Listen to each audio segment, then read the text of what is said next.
Let's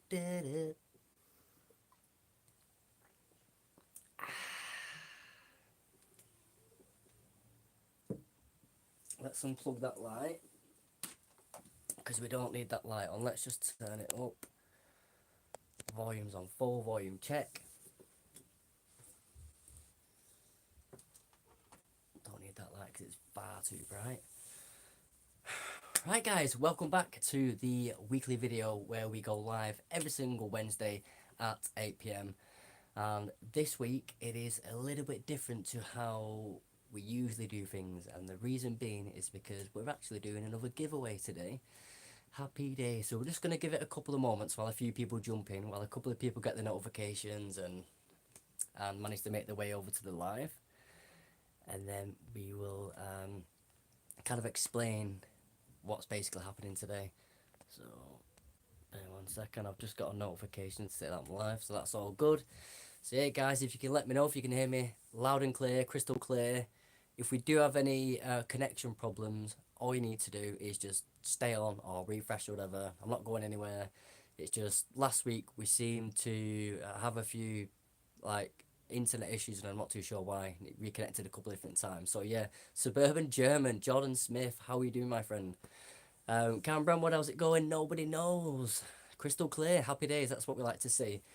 Okay, so yeah, first of all, I want to give a massive shout out to the two members, which are Kelly A and Reddy Stencils. So thank you so much for being a member of the Urban Sherman page. It means a lot to us.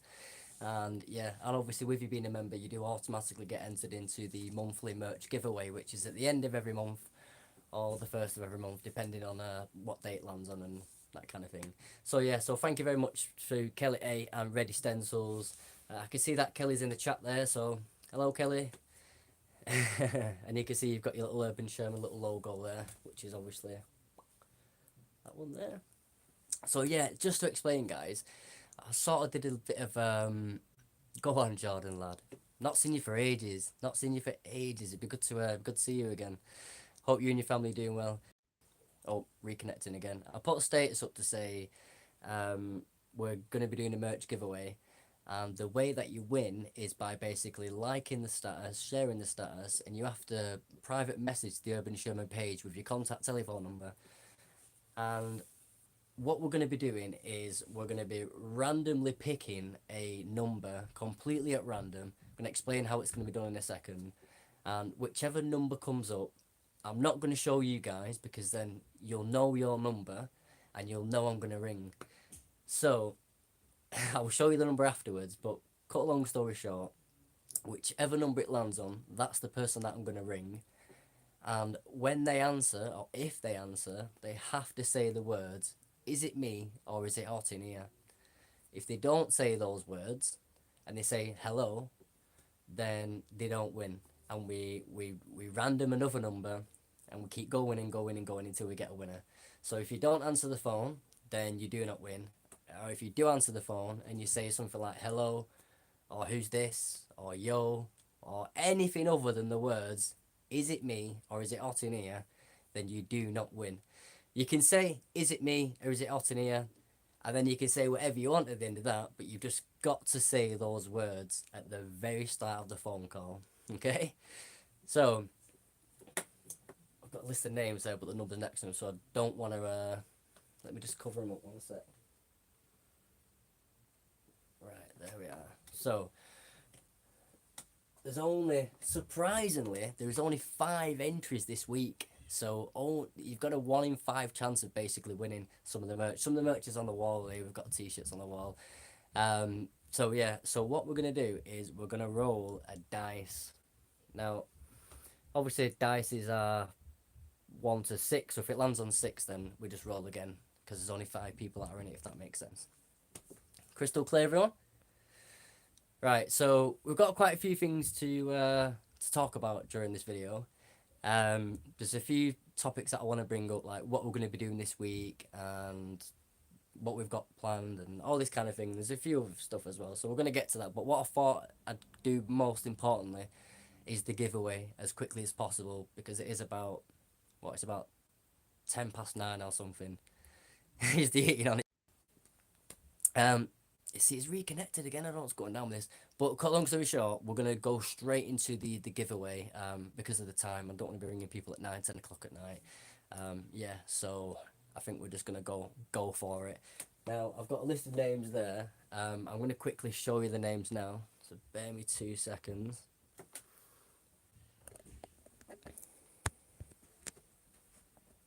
Just make sure them numbers are covered up. Right, so the mobile numbers are next to the Pokemon card, so we don't want to reveal them. So Karen, Andrew, Mark, Dan, and Wendy. One of you is going to be receiving a phone call in the next few moments, so stand by. Let's just get this camera set back up again. So stand by, guys. One of you's getting a call. Bear 1 second. Right. So Chloe. I need to get Chloe actually. Gonna have to use her phone.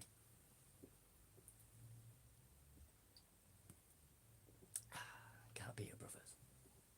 That'll last me all the way through this live as well, guys. Like, do not ever drink at all. So, like, when I have one bottle, it will last me like 2-3 hours. Right. So yeah, I'm just gonna go and get Chloe because we're gonna have to use her phone because I'm using my phone at the moment for a live. So bear me 1 second. I'm gonna go and grab Chloe, and we're gonna roll the dice, and we're gonna ring someone, and we're gonna see if this works. It might not work. It might not work. We'll see, guys. Yeah. So yeah, bear me 1 second. Just make sure you can't see their numbers because I promise that I will not reveal these numbers online. So yeah, bear me 1 second.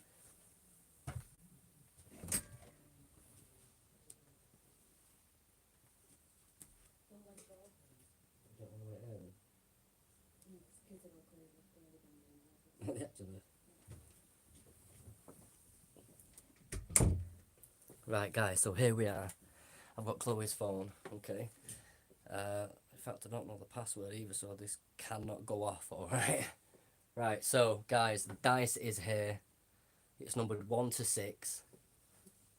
There's 5 people that could that are in the competition. Only one of them can win. Let's see how this goes then, guys. Yeah, so normally I do this on a random number. Oh, it's just reconnected. Right, we're back. Sweet. Crap, yeah, I can't let this go off this phone. So, guys, I'm going to roll the dice. I'm going to leave it in the exact position that it is, okay? 3, 2, 1. We've got a number.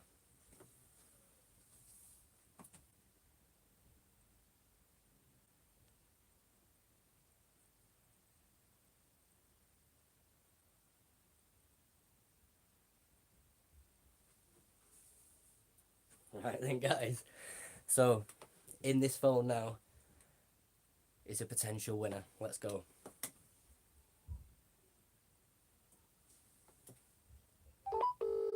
Ringing, that's a good start.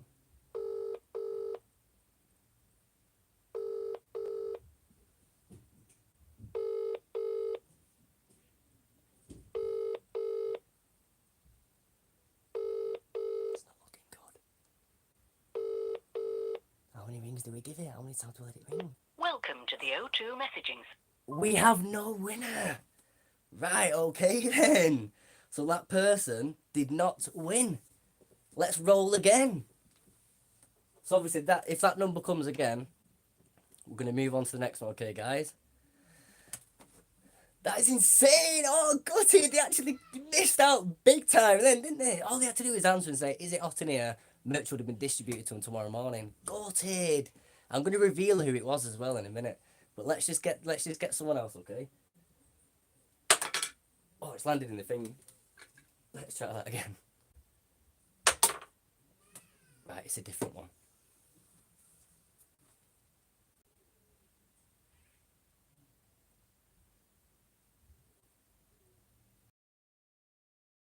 Right, here we go. Second time. Is it me or is it hot in here? Oh, it's ringing.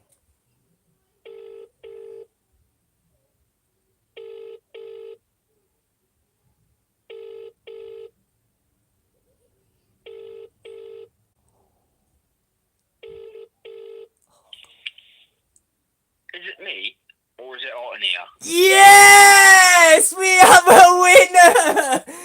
Go on then! That is insane! Oh, Andrew, congratulations, buddy! Andy Croucher. Andy Croucher, fantastic stuff. Right, guys, I'm just gonna quickly bear 1 second. I'll just stay there, buddy. Right, so I'm just gonna. Don't worry, your number's not getting revealed, mate. Right, so there we are. The first number was Mark Hanson, but he didn't answer, and the next one was Andrew Croucher, which was a number 2, guys. Andy, fantastic stuff. Congratulations, buddy. I'm over the moon for you. That's brilliant. Thank you. No problem at all, buddy. I know you've purchased merch in the past, so we've already got your address and we'll get that sent out to you tomorrow. We'll send you a t-shirt out because you've got a hoodie. So, what size do you want? Extra large or large would be fine. Sweet, I've got extra large or large, whichever one you prefer, buddy. Extra large, that would be wicked. No problem, mate. It'll be sent out first class for you tomorrow morning. Congratulations and well done. Oh, thank you so much, man. Brilliant. That's great. No problem, man. See you soon, buddy. Okay, thank you. Cheers, mate. Thank you so Bye-bye. much. Thanks. Bye. Cheers, mate. So there we have it, guys. Andy Croucher is today's winner on the Is It Me or Is It Otania merch giveaway. That is absolutely brilliant stuff, and it's well deserved as well because the guy actually purchased a hoodie as well last week, and because of the reduction of price, he actually paid extra for it as well, guys. So the guy's a gentleman, so yeah, he deserves it, you know what I mean? But oh mate, that is absolutely quality. So let me just put a little note next to Andy's name there. But don't go anywhere, guys. Do not go anywhere. Oh, that is brilliant stuff. But yeah, no way, Mark missed his opportunity. That is insane. Mark is an old school friend of mine as well. He was in the year above me at school. So yeah, I've known the guy for years. And no way did he not answer the phone, but that is crazy. But yeah, well done, Andy. Fantastic stuff, mate. I'm just going to go and give Chloe a phone back. I'll be with you guys in 2 seconds.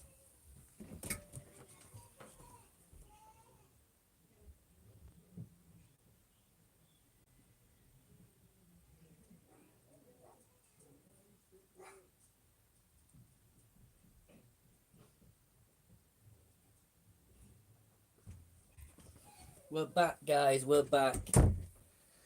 So yeah, where we at? What have we got here? Congratulations, Andy Croucher. You've won yourself an extra large Urban Sherman t-shirt to match the hoodie that you probably received about 2-3 days ago. So congratulations, you are today's winner. We'll get that sent out for you tomorrow, buddy, and you should receive that in the next couple of days. Oh man, whew.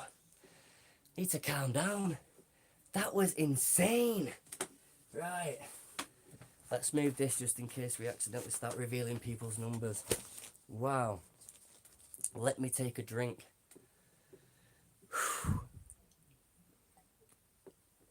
Wow. So Kelly, the t-shirts at the moment, because I'll show you actually.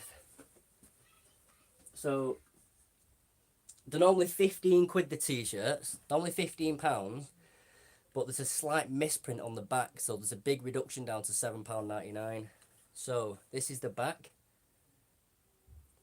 So as you can see, the font has shifted over this way when the AI's printed it, so it's missing a word off the end.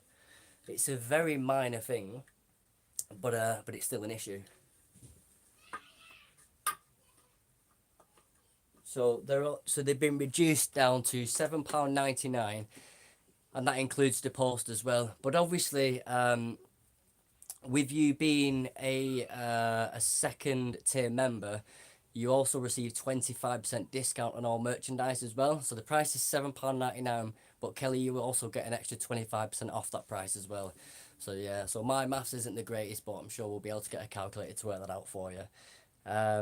But yeah, so thank you very much for that. But Andy, congratulations, buddy. That is absolutely insane, and I'm over the moon for him. Commiserations to the other people that didn't win.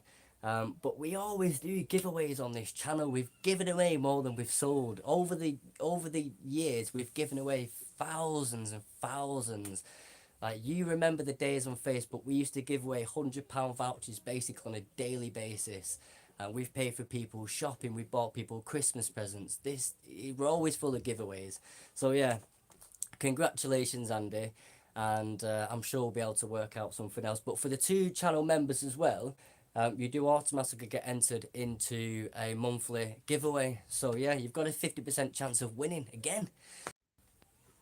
Let's just put this back up here. This is the geeky side of me, by the way, guys. With my little Pokemon collection behind me. Just a few cards that I thought I'd put on display. Right, so to get back into things, this week, or should I say tomorrow, well, let's just rewind a little bit. So basically, I received a message off one of my fans, and they basically said that their house is haunted like mad, and I'm talking to the point where, I don't know, they've said people have been pushed down the stairs, doors fly open, all this kind of thing, loads of noises and bangs and everything. So I was like, okay. So they basically wanted us to come and do a paranormal investigation in their house to see if there's anything that we can pick up and anything that we can, video basically, and try and capture some sort of paranormal thing on video. So tomorrow night, we're actually, myself and Luke Adventures, we're going to this fan's house, and we're going to basically sort of document what they've seen, what they've heard, and basically get their side of the story, if that makes sense. And then what we're going to do from there is we're then going to conduct some kind of paranormal investigation. Now, we're not experts in the paranormal world, but we have a bit of paranormal luck. Whenever we do anything paranormal, something usually happens.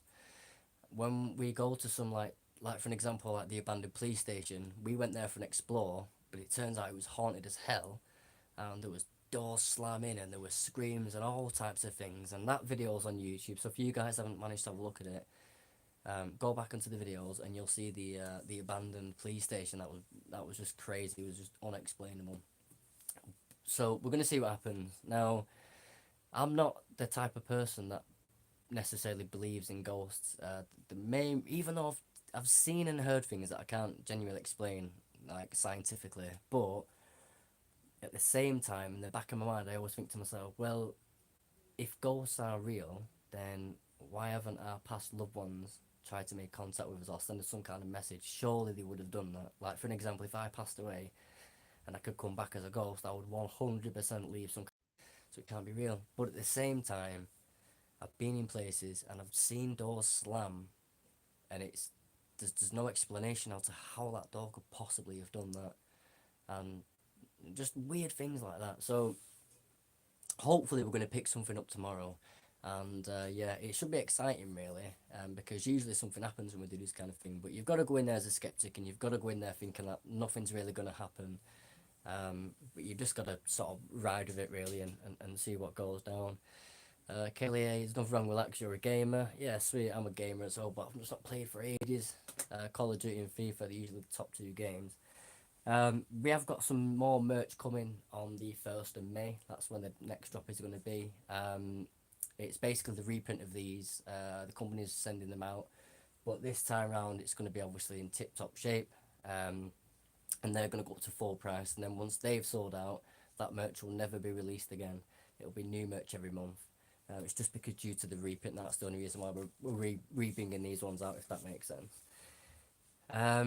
So yeah, basically, also, I wanted to kind of, well, congratulations first of all to Kimberly Louise. She was last week's winner.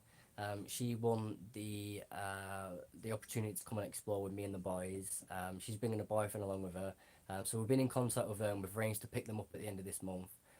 So at the end of the month, or the 1st of May it was, so it's the Saturday or the Sunday, and we're going to go and hit up a abandoned mansion or an abandoned hotel. So that's going to be a really, really good video to look forward to, and you guys get to see the perspective kind of thing with somebody else being there who isn't necessarily an explorer, but likes the idea of it, and has come along for the ride. So you're going to see it hands on, if that makes sense, from their perspective as well. pay to go in these places. We sneak into these places. We do really get chased by security and sometimes the police, and things can go south really fast. And hopefully none of that happens, and it's just a casual explore. But yeah, they're gonna get to see it from a hands-on point of view basis, if that makes sense. So where are you guys from? Is there anybody in the chat? Because when I look at my YouTube analytics, it says that most of my audience is actually from America. But that's mainly because of the Jeffrey Epstein video that I've got published at the moment, and it's doing really well. It's had over 50,000 views, and a lot of them are Americans that are watching it, and the new subscribers. So the algorithm's pushing over in America at the moment. Now, due to the time, there's probably isn't many people from America watching. But yeah, just wanted to basically ask whereabouts you guys were from, really. I have ghosts and spirits in my house. You went in the bunkers under my street. Oh, right, okay. So yeah, just off Bolton Road with them bunkers. They are absolutely crazy, those bunkers. So we, to cut a long story short, to explain that story, we explored. We went to.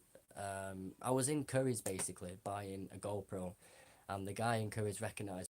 So he told us where the bomb shelter was. We then went looking for it. It was lifting up grids and stuff like that, and it turns out in the middle of this council estate there is a grid, and when we lifted up the grid, down below was just a massive opening that basically went around the council estate sort of thing, and there was a tunnel going underneath the main road that leads over to the army barracks on the other side, but it had been backfilled, so we couldn't get through. We tried digging it, but it was just too much of a backfill, so we couldn't get through.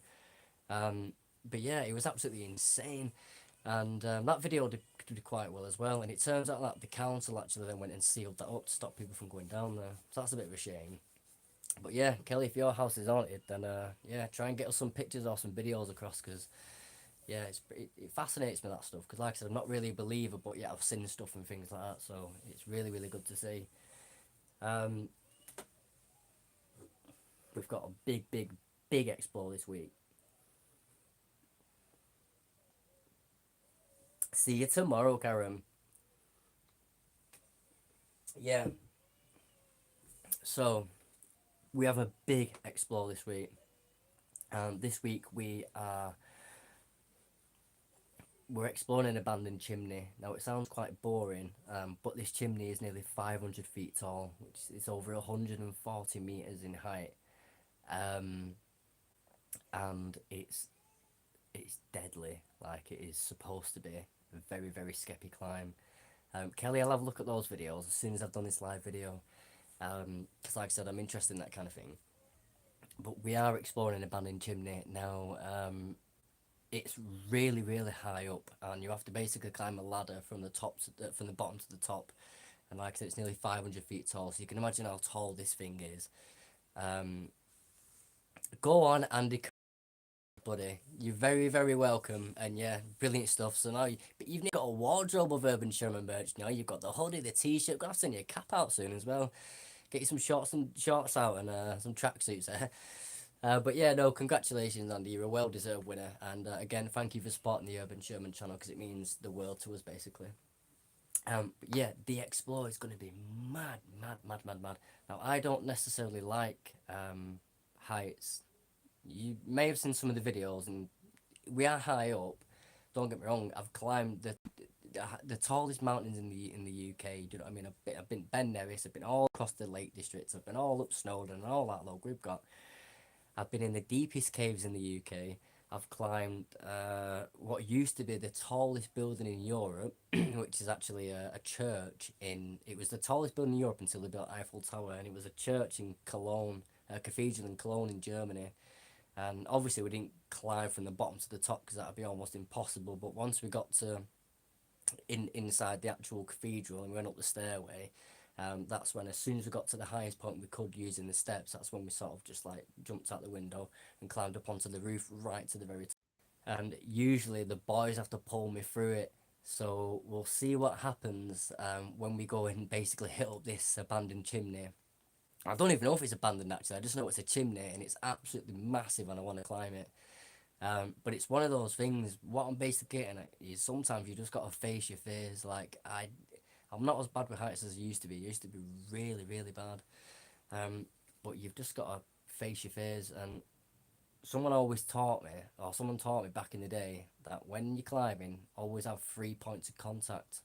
And when you use 3 points of contact, it is so much safer to climb. So what we mean by that is you've obviously got 2 hands and 2 feet. So whenever you're climbing, you always make sure you've got 3 points of contact. So whether that be 2 hands on and 1 foot on and 1 foot away, or 1 hand on and 2 feet on, and preferably you always try to use 3 different things to grab. So if you're climbing up a ladder, never ever ever have your 2 hands on the same ladder and then your 2 feet on the same ladder, because if one of them goes, you're going, if that makes sense. You always climb with 1 hand above the other and 1 foot above the other, so then you've got 4 points of contact there. So if one of them goes, you've still got your 3 points of contact, which is always going to keep you safe. If you've got 3 points of contact, you should always be okay when you're climbing, obviously depending what you're climbing. But in most instances, when it comes to caving and rock climbing, you need those 3 points of contact to basically keep you alive. And that advice, actually, it helped me. It's not made me overcome my fear of heights, because I do have a bit of a fear of heights, even though it sounds mad, but I've climbed mountains that are that tall that you climb up the mountain and you're climbing through the clouds, and then you go through the clouds and above the clouds, and when you look down, all you can see is like a bed of clouds below you, and we're stood on rock. And it's high, really, really high, but there's something that just makes you push through it. Usually it's the boys that pushes me through it, to be fair. Like when we went to the car cave, and where is the car cave now? I think it's in Wales. When we went to the car cave, yeah, man, I've seen so many videos where people are using ropes and ladders to get down. Us boys, like we do, we just climb down there with our hands and feet. And this is skeppy. It's not the tallest climb, like it's not like as high as most things that we've climbed, but it's still really, really, it's really, really steep, and it's a skeppy climb. I've actually put my video up on YouTube, but because I was using my phone, the lighting's really, really bad in there. Luca did it, but I think he took his phone, but he used the iPhone, so I think the night mode was a lot better. But yeah, check out the video, man. It's a pretty dodgy climb, and you'll see that video quite often on YouTube where people have used ladders, which is nothing wrong with that. It's best to be safe, but we just didn't have any telescopic ladders, and I didn't bring my rope with me. So we just have to basically just risk it, if that makes sense. But yeah, it was a proper dodgy climb. Karen Brownwood, welcome to Early Bird. Congratulations and thank you so much, Karen. Obviously you are now a channel member, which means you get the Urban Sherman emoji next to your name there, and obviously you've got the super chat enabled as well. Yeah, Karen, thank you so much for that. What that basically means on top of that is you get to watch any videos that we upload to YouTube. You get to watch them 24 hours before everybody else, and you also get entered into the monthly merch giveaway as well with the early bird membership there. So thank you very much, and good luck on the competition at the end of the month, which is only a couple of weeks away as well. Yeah, so brilliant stuff. Yeah, so thank you very much for that. It means the world to us, Karen, so thank you, and I'm looking forward to seeing you tomorrow as well. I can't wait. It's going to be a brilliant investigation. So the climbing aspect basically is like, I don't know, I might start doing some more climbing videos. What's the scariest thing is when you've not done it for a while, like because of the COVID and the weather, we haven't climbed in ages. Like I cannot remember the last time that we climbed something that was really high. Last week when we got chased by the police and everything, or the week before, like we was on roofs and stuff, but I don't class that as high. Like high is like high up in the air. Like I'm talking like higher than cranes and like skyscraper high. That's climbing high. Then yeah, it is a proper challenge sometimes. But yeah, we need to get some more climbing videos in there. I'm thinking like get the GoPro on and climb up some cranes, stuff like that. Go on, Rach Dan. So Samo there on his missus account by the looks of it. Looking forward to the upload. Yeah, Andrew, it should be pretty insane. So apparently as well, when you get near the top of this chimney, because it's that tall, I'm not looking forward to swaying with the wind inside a chimney on a ladder. But man, it's got to be done. Like, I've never jumped out of an aeroplane. I'd love to do it, and I'd wonder what it would feel like holding onto a ladder and you're swaying with the wind because you're that tall. Like, man, that'd be some adrenaline rush. That definitely can't wait for that. It's similar to what would I say it was similar to now? Oh yeah, when we went, well, kind of similar. We went caving once, and we had to climb up this really, really, really tall bit, and it had different ladders that connect onto each other. But the ladders were actually like roped together, and some of them will come back on themselves. So you climb up one ladder like that, and then the other one will be coming back on itself on a bit of an angle, because of obviously the rock is there, so it can't be straight, if that makes sense. So you're climbing a bit back on yourself like that, and you're climbing up, and that was a bit rocky as well because it was ropey. So that was a bit similar, but yeah, man, it's gonna be insane, man. I can't wait for it. But yeah, so we're doing the we're doing the paranormal investigation tomorrow. So we will be able to, what's it called? I should be able to get that video up for Sunday. So obviously, for anybody else who is a member of the Early Bird, you'll obviously get to see that on the Saturday. Cause I'm going to aim to get it up on Sunday, so you guys will get to see it a little bit earlier. But we'll go in there tomorrow, so it gives me a couple of days to get the edit done, and then pop that on YouTube for you guys. And then at the weekend, that's when we're climbing the abandoned chimney, and it's going to be absolutely insane, and I can't wait for it. And as long as we don't die and we come back safe, then yeah, I'll get that video edited, and that'll probably go on Wednesday. So that'd be insane. That was mental in them caves, them ladders. Yeah, so that's what I mean, man. Like, we've climbed so much mad stuff in caves, and it's proper scary. Now at the moment, I'm watching these guys. Oh, what they call now? Like, they call something like dive experts. They're pretty well known on YouTube. Well, they should be anyway because they deserve to be. But they're basically two diving experts, but they do stuff like cave diving as well. And man, watching them videos, it's scary. Like, they do some reaction videos on people that have like almost died when they're deep sea diving in caves, and it's because when they go so deep, even when they're shining the torches across, they can't see anything. And that's 9 times out of 10. That's what happens in deep sea cave diving. How people die because they just can't see anything and don't know where they're going, and they think they're going to the exit, but they're actually going deeper and deeper and deeper into the cave. And before they know it, they've gone too deep where it's going to take long to come back up with the decompression stops, and it's going to run out of oxygen, and it's scary as hell. So I don't think I'll ever be doing deep sea diving, but yeah, I'm pretty hooked on those videos at the moment. So that's something that I could recommend to you guys if you like watching like a adrenaline rushing kind of stuff, but you just don't have the nuts to do it. Basically, like, I'd never do scuba diving in caves. Like, I just won't have I'll be straight, I will not have the balls to do that. It's like scary stuff. I've been in caves many times where we've got lost. Like, we went to the what's it called now? Box Mine we went to, and we were stuck in there for 5 hours because we got lost. Like, imagine being stuck in a cave for 5 hours but underwater. That's not for me. That is really not for me. So yeah, I like watching it, but I'd never do it, if that makes sense. But when we got stuck, I'll tell you about the story now, actually. So when we got stuck in the cave, not one of us was paranoid about being stuck there forever. Reason being is because whenever we do something serious, like a cave that we've never done before, I always give the location to my missus and say, look, if I'm not back by 12 o'clock tonight, ring Mountain Rescue, ring the police, ring Cave Rescue, because we're stuck somewhere. And then obviously, I know within a matter of hours, we're going to get rescued, because things can happen in caves. I've been in caves before where they've caved in, not to the point where we've got stuck, but where you've seen things drop down.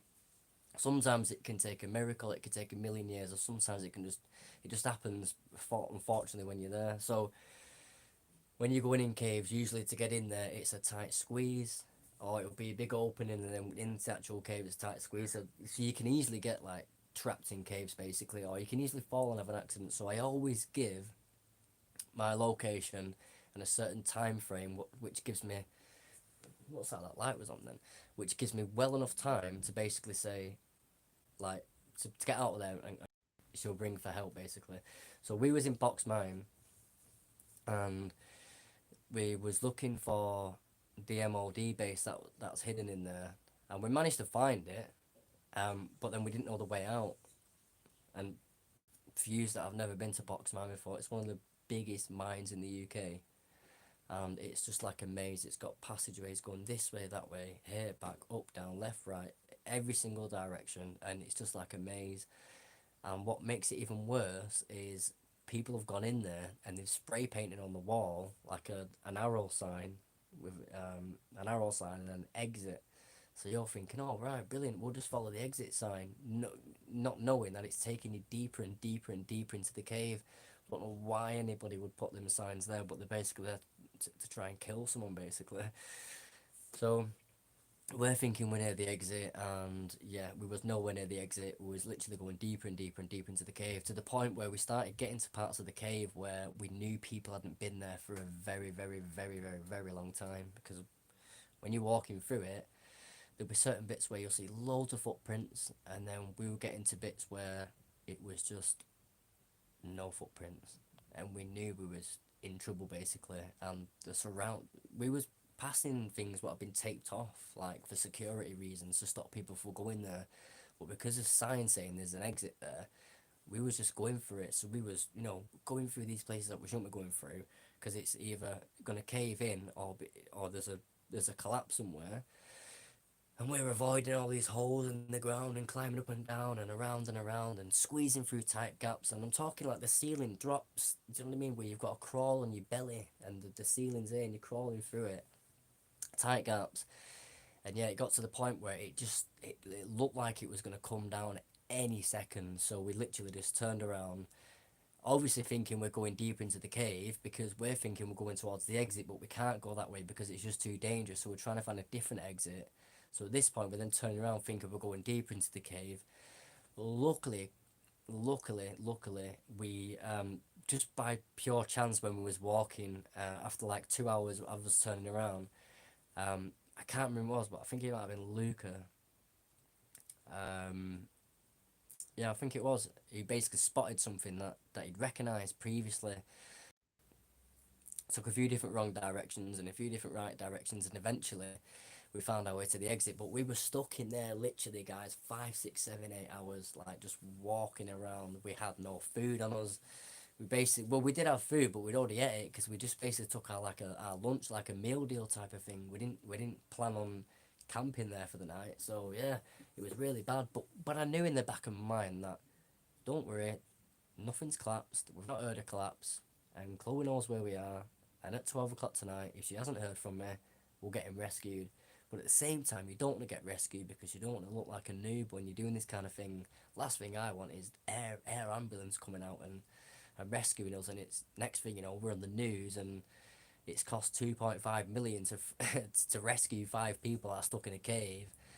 Yeah, that's not for me. So yeah, we was getting out of there regardless, even if I had to use my bare hands to dig my way out of there. I was getting out of there.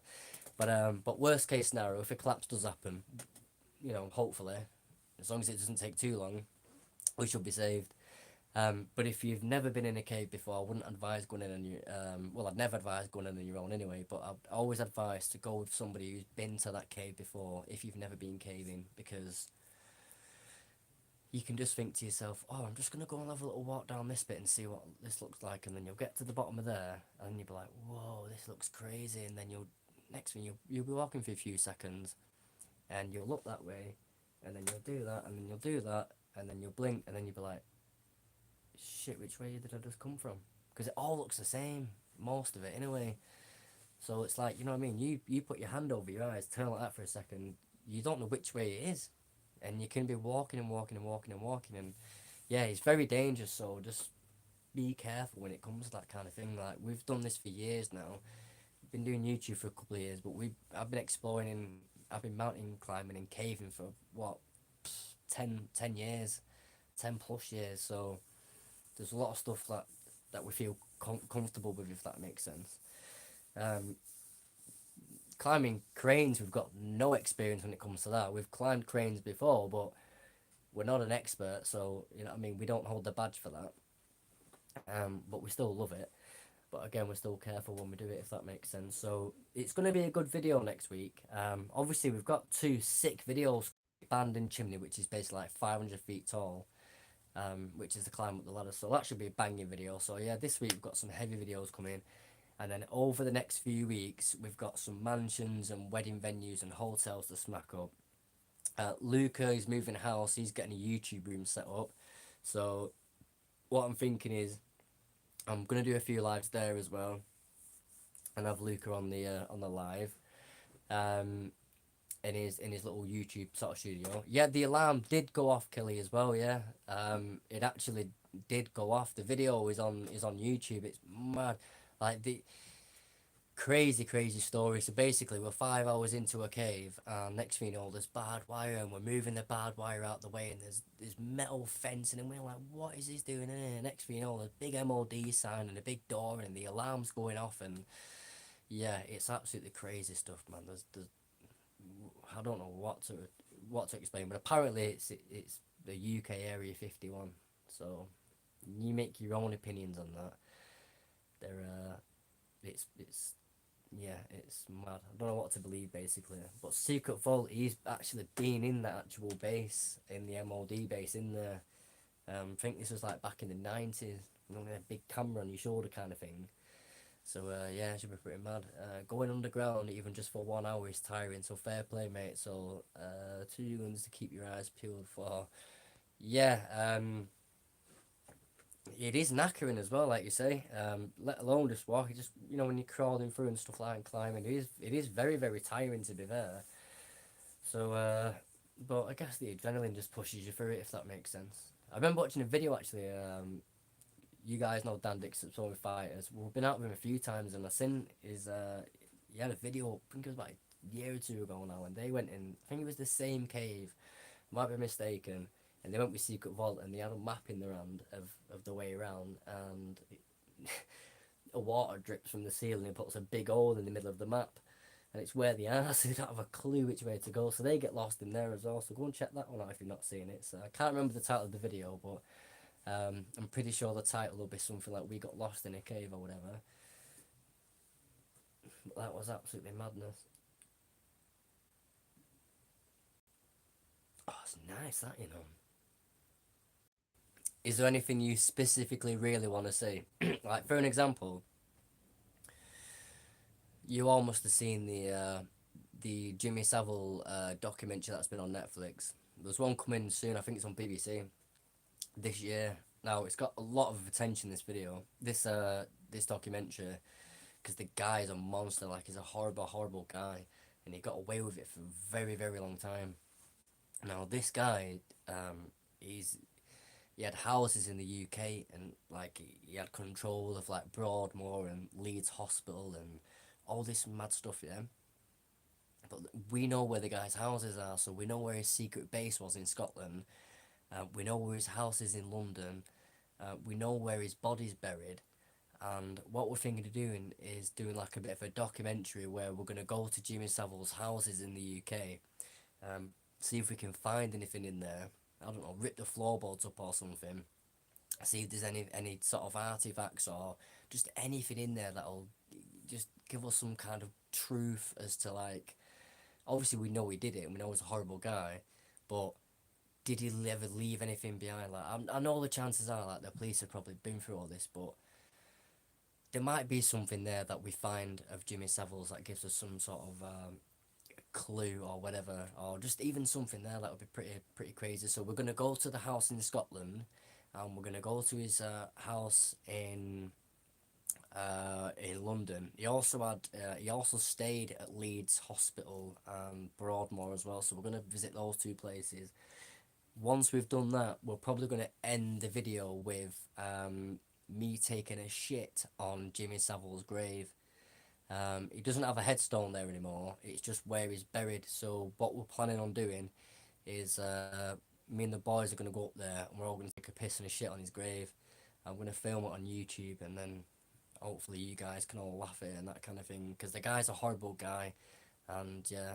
So if I could, I'd dig the body up me and absolutely terrorise it. Do you know what I mean? He's a horrible guy. So I think it's a case of going up there, doing like a documentary into his life, and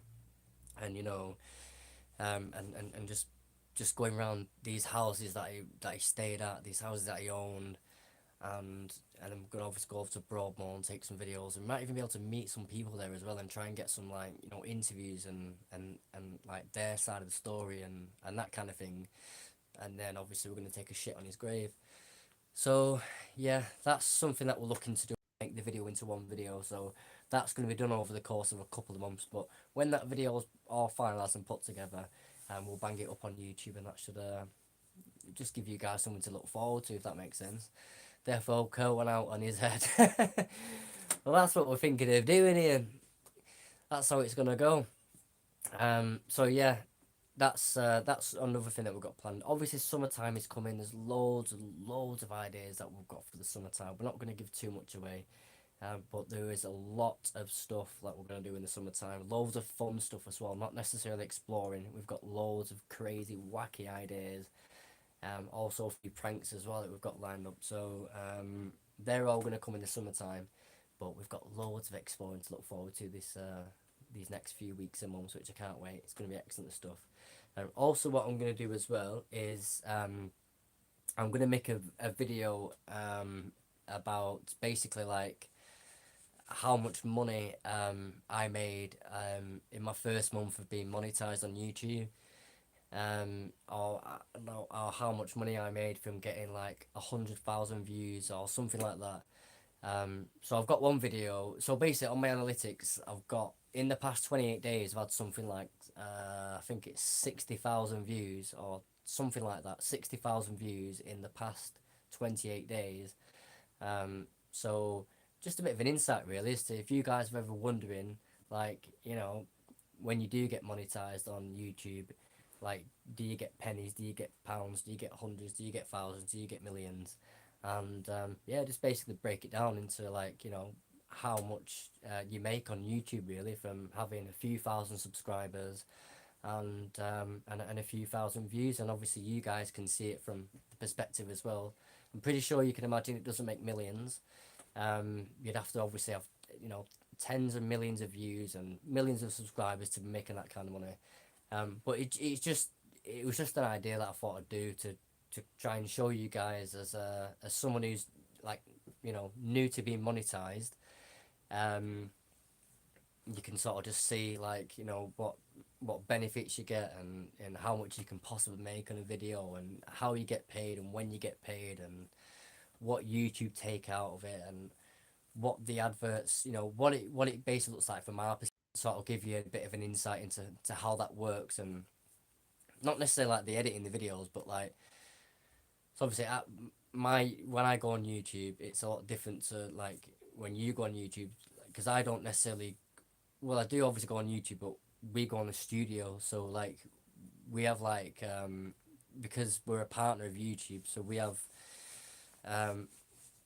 people in YouTube that will look at our videos, and so if anything ever gets a complaint, then a human being from YouTube will look at the video and they'll judge their opinion on it, XYZ. And so we go in the studio, and that basically just tells us all of our analytics, and when we upload videos, it's all on there. And that's what that's the side of YouTube that you guys probably don't see, if that makes sense. It's a little bit boring, but some people have asked, like they've messaged saying, now that you're monetized, how does it work? Have you seen like an increase in views or engagement and that kind of thing? So yeah, I just thought it'd be something that you guys might want to see. So we'll probably get that done over the next few days as well, and I'll just put that in between. So this week we're looking at getting 2 videos up. So we're gonna have the paranormal, which will go up on Sunday, and then Wednesday obviously we go live. But I'm also gonna put a video up on Wednesday as well. We was hoping to get the a video done up for tonight, but unfortunately we just couldn't get it done, which is a bit of a nightmare, to be fair. But yeah, Kelly, so if you like pranks, there's loads of good stuff. The only bad thing is when you watch pranks, what you'll genuinely find is they're mainly done in America and Australia, and the reason being for that is because they've got the humour to do that, whereas in Britain we have too much self-pride. So our first initial response in Britain is to put our defence mechanism up straight away rather than having a laugh. So in Britain, if somebody comes up to you and asks you a question, you immediately grab hold of your purse and your bag or your wallet, because you just instantly think the worst when it comes to Britain. You just think you're going to get mugged, or you're going to get robbed, or you're going to get attacked, or something like that. So pranks in the UK, they don't tend to go down very well. They usually end up with like a smack in the mouth straight away or something like that. Which, to be fair, will probably be a funny video as well. But we've got from making prank videos to the general public. So yeah, I'll see how that goes. So we need Sherman Wheat back, back to back content. I can't wait till every Wednesday, bro. Yeah, so every Wednesday we are going live, but Luke is getting his YouTube room done. So what we're going to be basically doing is we're going to be inviting other people onto the channel, and we're going to be doing like Q&A. So for an example, we'll bring like Exploring with Danny on, and we're asking questions like, when he first started out with YouTube, and just asking general questions really. And we'll sort of make it into a bit more like a podcast, if that makes sense. And it's so you guys can get to know like behind the scenes type of thing. And obviously we do like giveaways and stuff like that as well. But it's just something different to do during the week. It's so you can catch up with where we are in real life, and we'll have guests on here and that kind of thing. So at the moment, while all that's getting done in the background, so by probably by the start of next month, we should be ready to go live in the YouTube studio then. And that's when we've got more space, and we can sort of get guests around, and we'll have all the equipment ready then as well. So we'll have the cameras, we'll have the flat screen TVs up, and we'll have we've got loads of stuff that's getting sorted out basically. Luke has got like loads of soundproofing and stuff like that. So when we both come together, and he's obviously already got the room that's going to be set up, and then when I bring some of my stuff around, it should be a pretty good video. So we'll be able to go live there, and it should be really, really good. So every week we're going to be doing the podcast, bringing guests on, doing giveaways, having a joke, having a laugh. But at the moment, obviously, it's just me going live. There's nothing really much to entertain you guys with. It's more of a catch-up in terms of what I've been up to this week and what the plans are moving forward type of thing. And obviously to do the giveaway as well.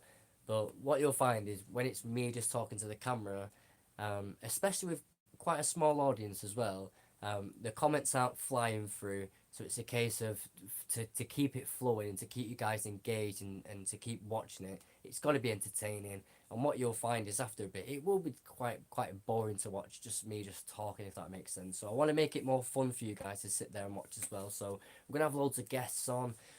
When the guests come on, we'll do little pranks like chili challenges and pie faces and all that kind of thing. I've got basically the first hottest chili in the world, the second hottest chili in the world, and the third hottest chili in the world. So we'll do some crazy stuff like that as well.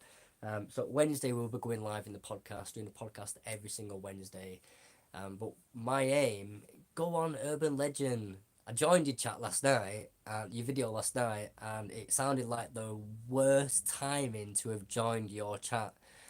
I can't remember what it was now, and I'm glad I can't remember, because it was like I just walked into some sort of like, I don't know, I don't even know, man. It was, the conversation that was going down was like, yeah, it was, so it's like, I don't know, yeah, it was funny anyway. I stayed on, mate, until the end, well, near the end anyway, and yeah, I had a laugh with you a lot as well. But I did say as well, next time you go live, Urban, I'm gonna jump on your stream with you if that's all right, and obviously have a chat with you guys as well. And I'm gonna eventually get this linked up to the computer where I can have other people on here. So where you see me on the screen now, I can, for an example, the Urban Legend UK, I can have him on the top left of the screen, and he'll be able to jump in the video as well and chat to you guys. So we're gonna bring other YouTubers in, actually physically and sort of like on the channel,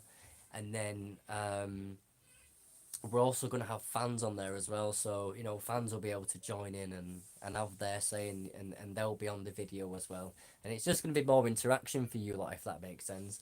Andrea, how we doing? Hope you're good. Big shout out to the members in Hull. But yeah, Tuesday 9 PM, no problem. I will be there. I'm sure you've got the number, but I'll message you over on Facebook anyway, and I'll give you my contact number, and then just let me know how to get this StreamYard boxed off, and I'll jump on your live with you at 9 o'clock. Because yeah, you lot just talk about some mad stuff, and obviously, if I'm on my own here, there's not much that I can talk about, if that makes sense. And yeah, so I'd love to jump on your live. It'd be pretty sick, to be fair.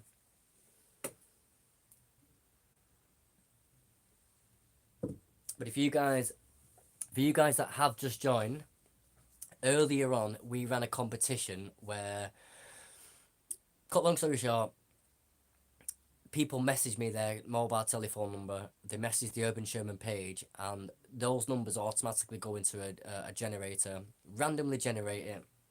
Whichever person gets picked out, we rang that person, and when they answer, they had to say the word. If they answer and say hello, then they don't win, basically. So we rang the first person, and there was no answer, no answer. So we moved on to the second person, and it was Andy Croucher, and he answered, and he said, "Is it me or is it hot in here?" And he was a winner. So fantastic stuff. It was absolutely brilliant. So it went really, really well, guys. But yeah, Mark Hanson, if you are watching, commiserations, buddy. But I'm sure you'll have another chance again soon to win to cop yourself some more merch. And for you guys that don't want to obviously, chance your luck, if you don't feel like you're going to be a lucky winner, you can always buy one. They're really cheap as well. But unfortunately, we ran out. I've got a hoodie there, which somebody's coming picking up tomorrow. We've got 2 t-shirts left, which they're going to be, one of them is getting given away at the end of the month. So the members, we now have 3 members, so whoever is a member on the channel right now, we've got 3, so you've got a 33% chance of winning some merch at the end of the month. And yeah, the other one, I'm not too sure what I'm going to do with it yet. So yeah, but we have got the new merch drop on the 1st of May, so the merch will be back in. So if you guys do want to cop yourself some merch, feel free to jump over to the Urban Sherman page and drop us a message, and yeah, we'll get you some sent out. So is it me or is it hot in here? Top lad, thanks so much. No problem, Andy. So if you guys like this competition, you think it's a bit fun, then yeah, I think we should roll some more stuff out of this. But what my plans are for the future is to make these competitions insane. And when I mean insane, I'm talking things like we're going to be putting stuff in a random place somewhere in the UK, and whoever finds it, they keep it, basically. That's the kind of stuff that we want to be doing. I want to run this competition again as well. It'd be crazy if we managed to get, like 100 people doing it. Usually when we do giveaways in the past, we get around about 300-400 people that actually apply to enter in the competition. But recently, obviously, because I've not been as active on Facebook, Facebook only pushed certain posts out, so only a few people get it. So only 43 people entered into the last one. And obviously this one, you have to give your mobile number out. So not many people are going to be up for that. But it is kept confidential, the number. We only had like 5 people, I think it was, that entered this one. But hopefully we can get a lot more. So if you guys are watching, you want to enter a free competition, go over to Facebook, type in Urban Sherman, like and follow the page, because we always do crazy giveaways, and it's usually always promoted on Facebook as well, because YouTube's not the best to be able to do that and keep on top of it, if that makes sense, because you can't message the people or anything like that. And no L's to be taken either in it, Sherman. That is the one. We do not take any L's on the Urban Sherman channel. As you know, if you followed us from the start, you have seen us doing some crazy stuff. Like, I mean, we've sneaked into like trampoline parks, and we've had the place like all night. We've sneaked into trampoline parks when the police have turned up with tasers. We've sneaking into the Take That concert when it was live, backstage, everything. We put high vis on like we worked there. We got through all the security. Don't go putting my number in any toilets. That is now the first thing I'm going to do. As soon as I get to a public toilet. Yeah, we snuck into the Take That concert. We've sneaking into football stadiums while there's been Premier League football games on, and we've managed to sneak into stadiums. I'll give you a funny thing, actually. So we went to sneak into a Premier League football stadium while he was on, and the night before, because you can imagine it's pretty difficult to sneak into a football stadium. So the night before, when we went to look at how it's going to be done and weigh up the mission, basically. So we went on a bit of like a bit of a Mission Impossible kind of thing, and we was looking like, oh right, well if we climb up that bit there, then we do that. And it turned out it was a bit difficult. So anyway, next door there was like a factory, and it had loads and loads of like wooden pallets. So it took us about 4 or 5 hours, and we was dragging these pallets from this factory to the football stadium, and we were stacking them up like stairs going all the way to the top of the football stadium. I swear to God, it took us hours to do it as well. Like, we didn't obviously go to like for an example, look at Old Trafford, Man United football stadium. We didn't get it to the very top of the stadium. We got it to the top of where where the turnstiles go, basically. Is it the turn? I can't remember where it was, but it was about as high as like I don't know, like half a house basically, or like something like that. Yeah, it was about 10 foot, 12 foot high. They hadn't moved or anything, and then yep, as soon as the whistle went, that's when we walked up the pallets, boom, straight in there, and we managed to sneak into a Premier League football stadium and watch the game as well. That was pretty insane. We also went back to that football stadium again, just because it was just one of them that we knew we could always get into after that. And yeah, and it was just crazy, crazy insane. The other thing is as well, which Ian's just mentioned there, the tens machine. So I don't know if you guys have heard of Lad Baby before, but a few years ago was doing quite well on Facebook, and Lad Baby got hooked up to a tens machine, which is basically a labour pain simulator machine, and he basically challenged me to beat him on it. So so I was like, yeah, I'm game for it. So I got in touch with the person who did it to him, but the crazy thing is, they booked me in for the appointment, and I got up late for the appointment, and the boy was just like, Sherman, what are you doing? You've missed this like sick appointment. So I was like, no. So I rang the woman. I was like, look, I'm so sorry, but I'm never going to be able to make it in time. I said, where can I buy this machine? I'll buy one now. I'll go out and do it.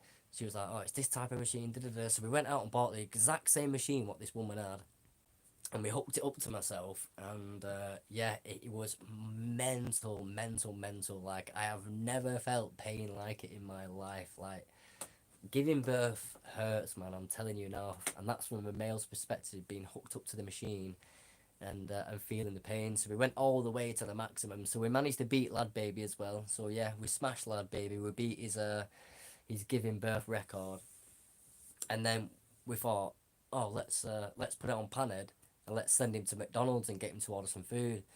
So we drove to McDonald's and we hooked up the machine to him, and he was ordering food basically just in like it was folded like a deck chair while he's ordering food on the floor. It was just, oh, it was so funny. I promise you, it had me in stitches. It was just insane. So I've still got that machine as well, guys. So if you want to see that machine come back out, and you want to see me hooked up to a labour pain simulator machine, and I don't know, we'll go somewhere mental, like wherever you want to see us go, and we'll get hooked up to the machine, and we'll give birth in public. So yeah, if you want to see that kind of video, let us know. We'll get the machine back out and we'll do it. The Facebook days were a laugh. So what we're going to be aiming to doing is obviously just bringing as much content as possible to YouTube. With Facebook, we used to go live like 3, 4, 5 times a day sometimes. It was heavy. With YouTube, obviously it's a little bit different. There's the editing the videos that's involved, which takes a considerable amount of time to actually do, depending on what edit you want to do anyway. So obviously we get one video up a week, we get one live up a week, but moving forward, what I might try and do is try and do one paranormal video every week and one explore every week as well. So we'll see how that goes. We'll see what we do. It's Tens Machine while in very full karaoke style, so that's a good idea. Yeah, so we can the Tens Machine, we'll get a karaoke machine, and we'll be a busker, but we'll be on the pregnancy machine at the same time, and we'll see how that goes. But there's loads of mad stuff coming. Yeah, so also we want to give a shout out to Chloe. She's basically making bowls, and she's killing it at the moment. Her bowls are absolutely insane. Like, I'll show you some in a second, but if you guys have got Facebook and Instagram, type in the little Hummingbirds Boutique into Facebook on the Little Hummingbirds Boutique, and go and check the bowls out, guys. Like, they are mental crazy. Like, we've got loads of different types of bowls, and she makes these by hand, and they're crazy good. I don't know where the others are.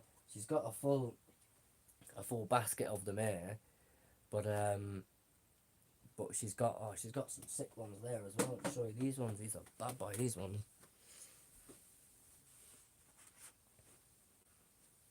Check these ones out, man. These are sick. So these are for customers, these. That was a bad boy one. Got these as well. So she makes all these by hand, guys. That's all done by hand, man, and it is quality. You know what I mean? Makes little headbands as well.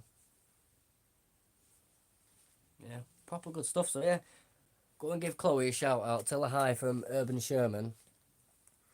And yeah, and if you've got any, if you're a mother and you've got a little girl, these balls are great. Like she can make them match the school uniforms and all that kind of stuff. Do you know what I mean? Absolutely mad. And just like all kids are into all types of things these days, aren't they? Without going into like copyright infringement, but you know the type of things that like to watch on TV and all them songs. And you can do all them types of bowls, and they're really really good. You know what I mean? The girls love them. You can also do like bowls for your dog as well. Like it's insane. Like people are dressing their dogs up these days like human beings. I don't know. We've got Chloe's bought something for our dog. We've got a little Pomeranian called Teddy. Yeah, the dog face. So I don't know if she's bought it yet, but she's been going on about it. So I think I should be going. Oh god, I'm going to be skinned. I've got a 3-year-old granddaughter. Oh mate, well we've got a 3-year-old girl.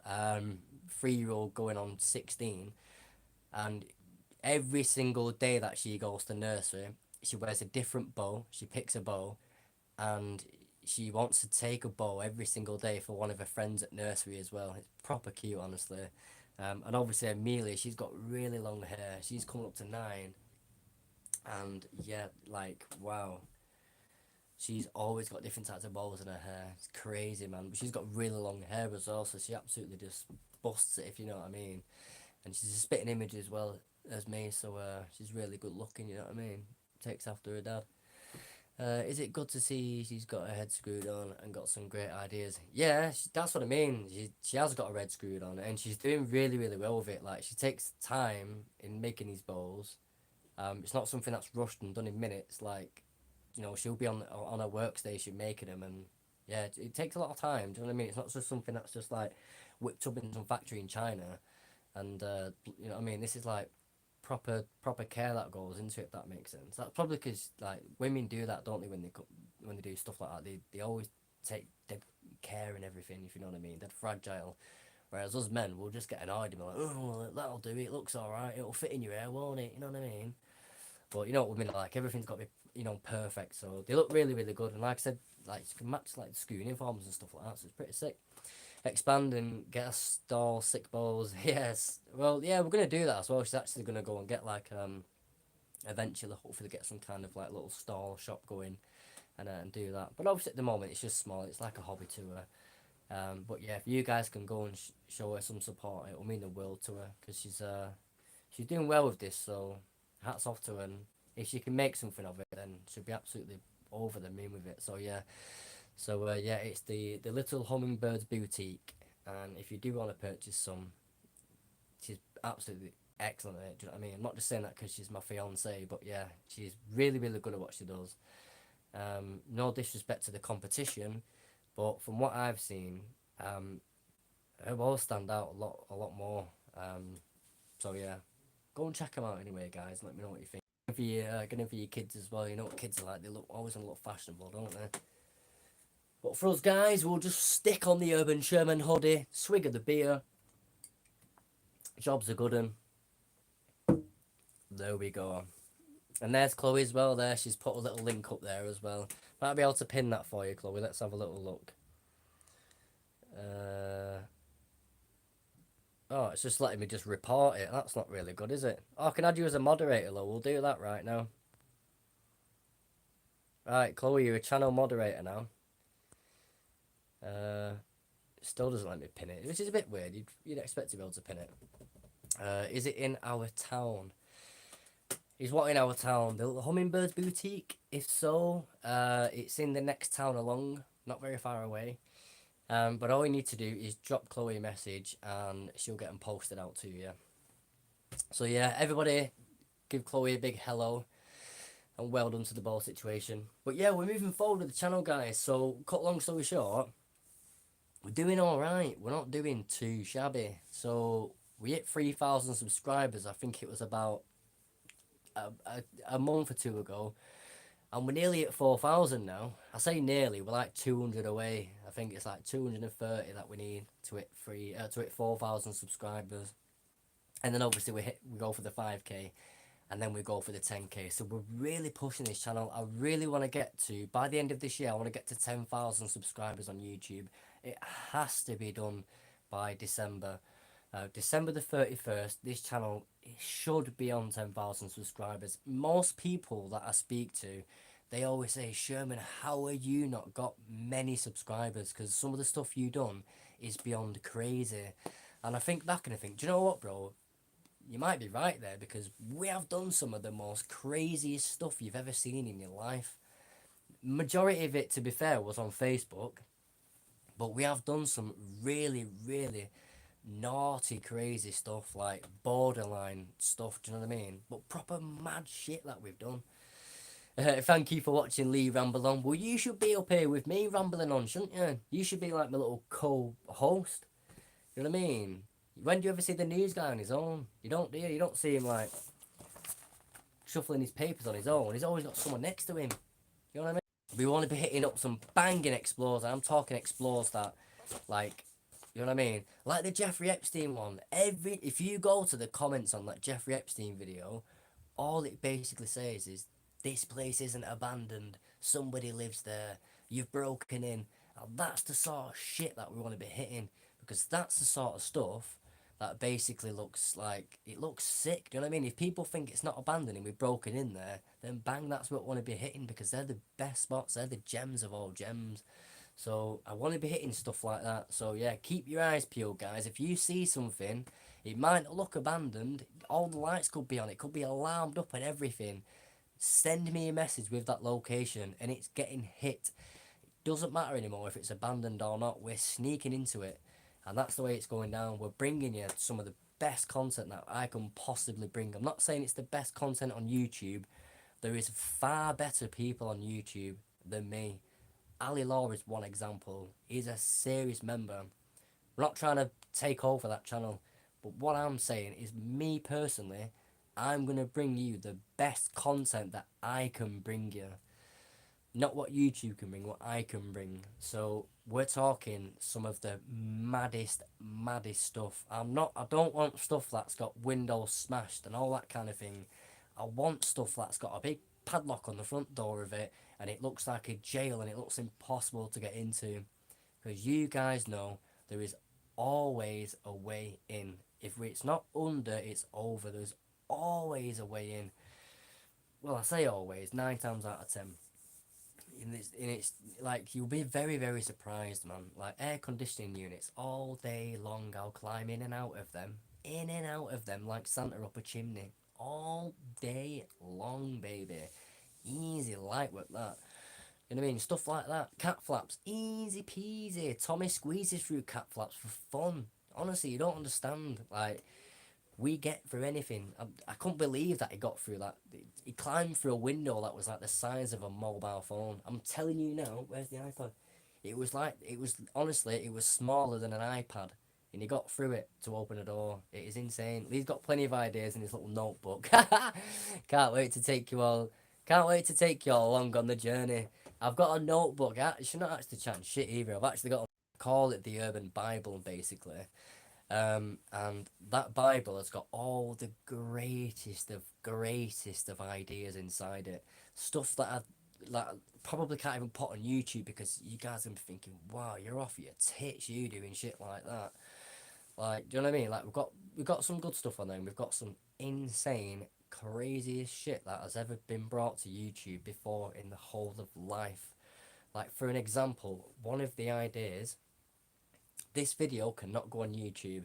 It consists of 2 people having a boxing match, but they've not got gloves on. They've got electric sanders that are tied round the fists. So every time they punch, it sands the face. That sort of stuff cannot go on YouTube, because it'll just get deleted straight away. My channel will get demonetized. We've got taking the roof off a car by chopping the roof off a car, driving through car washes. Like, we're talking insane stuff here, guys. Do you know what I mean? We're talking like, wow, you guys are mad. Like, the abandoned buildings, like, forget abandoned buildings. Like, we're talking, we want to be sneaking into open buildings because they're the gems. Let's face it. Everybody loves a sneaking. So, we're talking stuff like, I want to sneak into a police station. I want to sneak into an open prison. Do you know what I mean? These are the type of things that we want to be doing.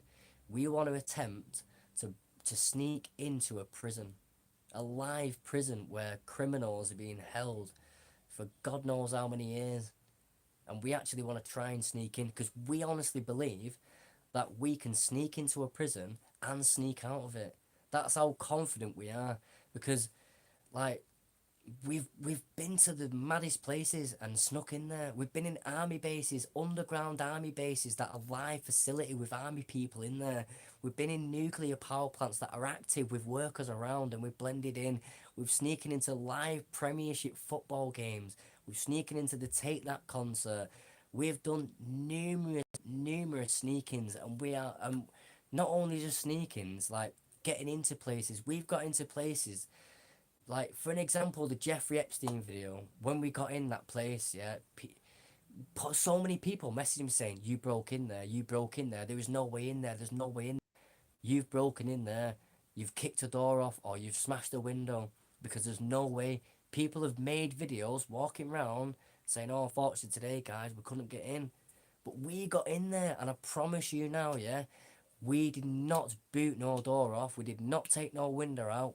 Do you want to know how we got in there? In fact, watch the video. It shows you how we got in there. We climbed up the roof, and guess what? There's a window open, so we climbed through it. But some people don't have the balls to climb up there and sneak in. Like, so the security will leave that window open because they'll think, well, no one's going to climb up 5 stories and climb through a window on the front of a building.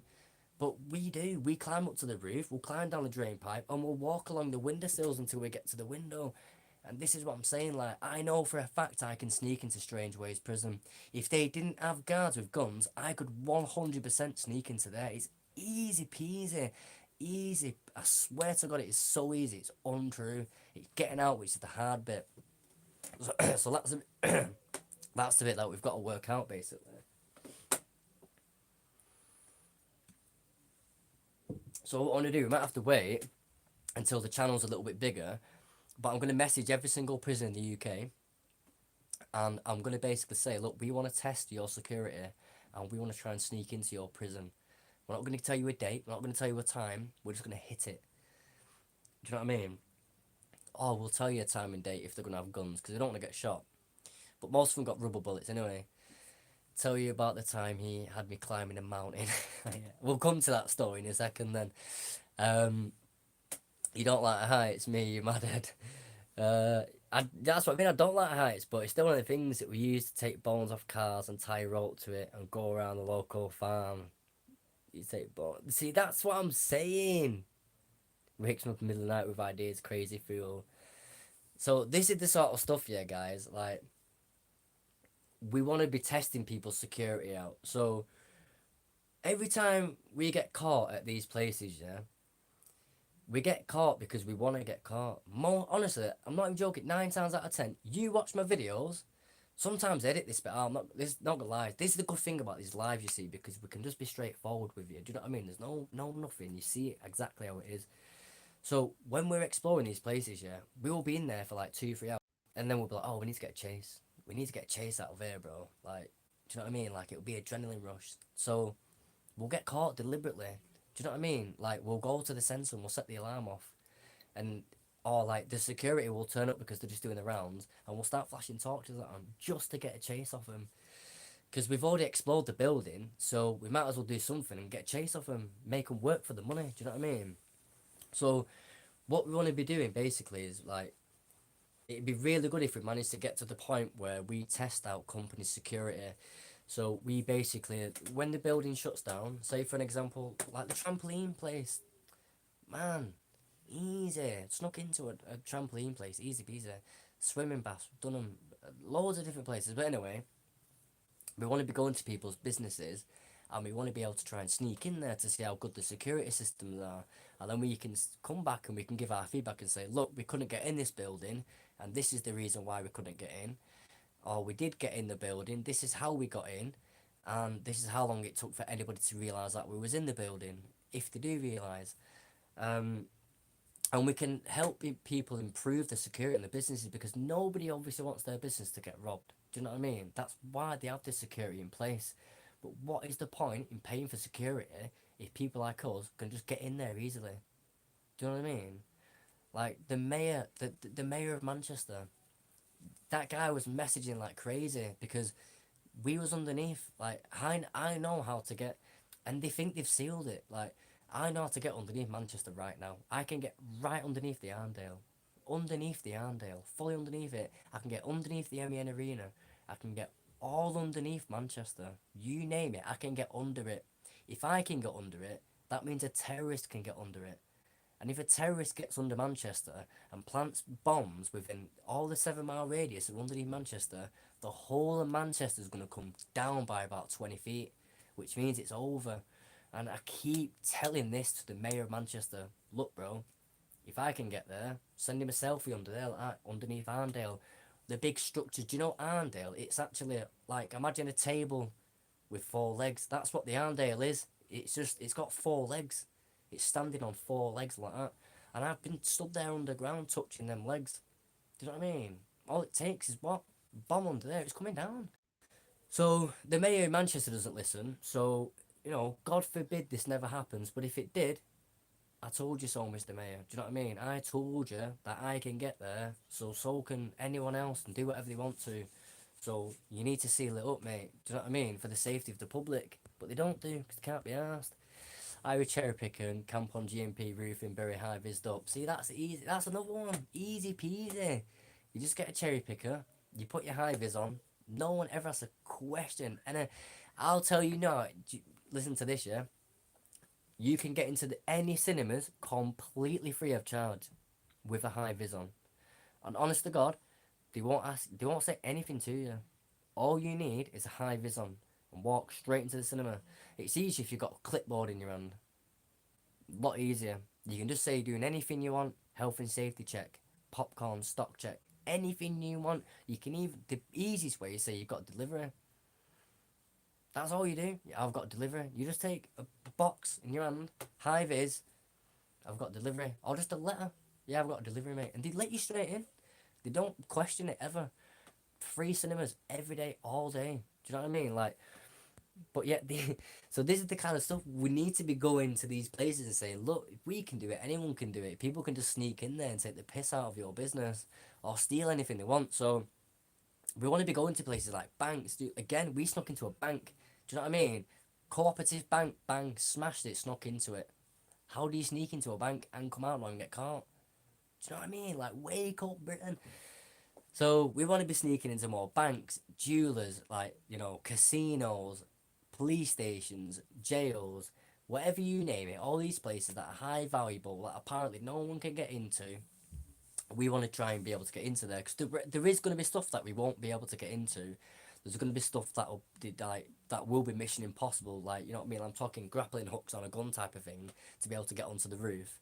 That sort of shit isn't doable because we haven't got the money and we haven't got the facilities to do that. But if we did, believe me, I'd parachute out of a plane and land on a building, me. Do you know what I mean? We'll do what needs to be done. But anyway, there's certain stuff that will be impossible for us to do. But if it's impossible for us to do, then at least they know that they've got good security. Do you know what I mean? I've used high visors and clipboards to get out of places. Try walking straight out of there. 10 Downing Street with a high vis. Yeah, we worked in KFC as well. We did the KFC. All we did is bought a KFC uniform, walked straight into KFC. My mate went everywhere around KFC. Did whatever he wanted to do. Just because he was wearing a KFC uniform. Could have been anyone. Could have absolutely been anyone. 10 Downing Street with a high vis. That would be interesting. Now, I'll tell you how you get into Downing Street in a high vis. Yeah? I'll tell you exactly how you get into Downing Street with a high vis. At the front gate is armed guards, yeah?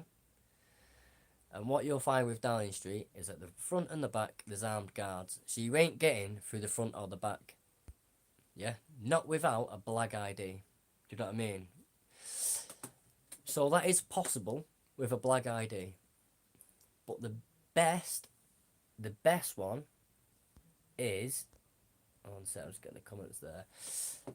The easiest way to get into Downing Street, or to actually onto Downing Street, we'll work on getting into Downing Street in a second, but the easy way to get into 10 Downing Street will be round the back and then over the grass and through the finger.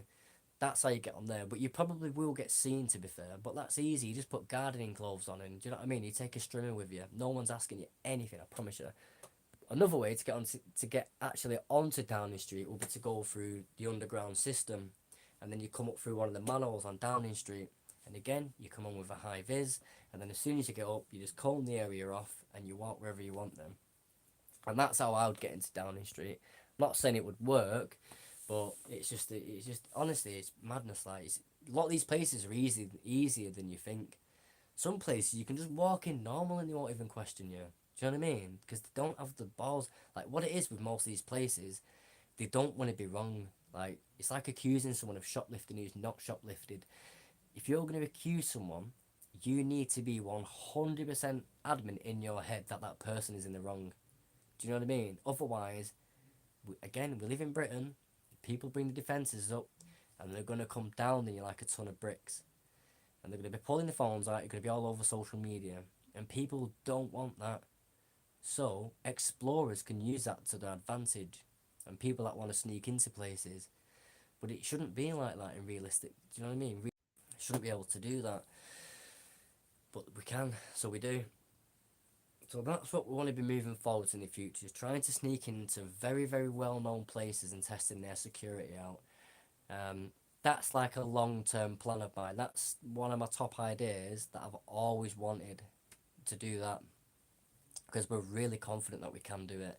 Again, not every single place will be doable, but the majority of places we do feel, and again, we're not talking breaking in either. We're not talking smashing a window or breaking a door.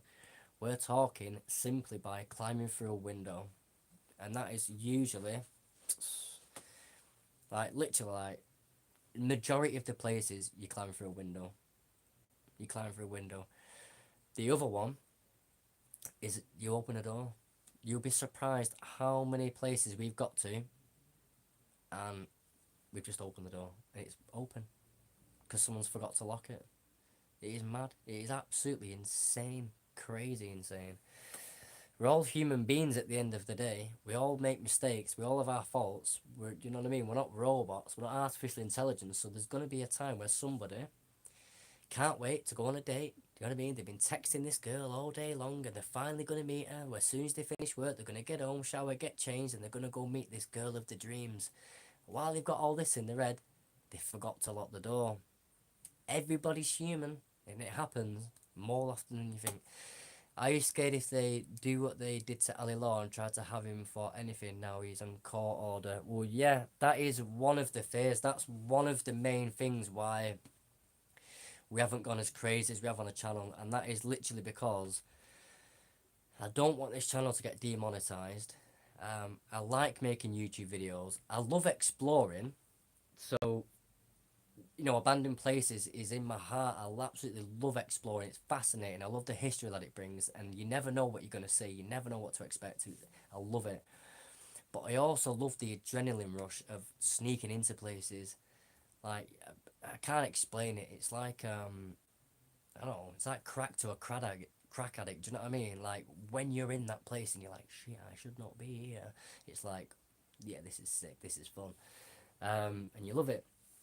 But the reason why we haven't done as many as we want to do is purely because I don't want to. He got fined. I can't remember what the fine was. It was like 250 grand. He nearly went to jail. He wasn't allowed to, basically, at one point, he wasn't even allowed to have a mobile phone, but luckily that all got passed, and it turns out he's not actually allowed now to put any videos up, like any abandoned videos, any sneaking videos up of him in the UK. He's banned for like 3 years from doing sneaking, so that's one of them things where we can't we can't follow that route of Ali Law, even though the Urban Sherman Facebook page was going down that route, and that's why it was getting so much attention. And it's because it was going down the Ali Law route, but eventually it was always going to come to an end, whether it be because the police got involved or whether because it just had to put a stop to it because it was getting too much. So we don't want to go down the route of, you know, pissing the public off and the police. That's not what we're about. Every time we bump into the police, we're really polite, we're apologetic, we explain everything thoroughly, and that's it basically. So yeah, Ali Law cannot do this type of thing anymore. So, but at the end of it, who gives a shit? He's a fucking millionaire now. Do you know what I mean? He probably not even asked. He's probably paid that 250 quid fine and thought, well, do you know what? Brilliant. I made 10 million anyway. Me and my brother snuck into B&Q at 8 till night when I was a kid, mind you. That ended up in a police station. Yeah, again, that's expected to go in a police station, to be fair, Andy. Usually when you do sneak-ins, you do end up in a police cell, to be fair. But you usually get let out the next morning or a few hours later when they realise why you're there. But initially, straight away, they arrest you on suspicion of burglary. Luckily, when we snuck into the trampoline park and the police turned up with the tasers, they actually found it really funny. Because I left 20 quid with a note saying, we got locked in, but I had a blast, here's 20 quid. And yeah, so the police found it really, really funny once they realised who we were, and they checked the channel out and they were laughing their heads off. So they just let us go.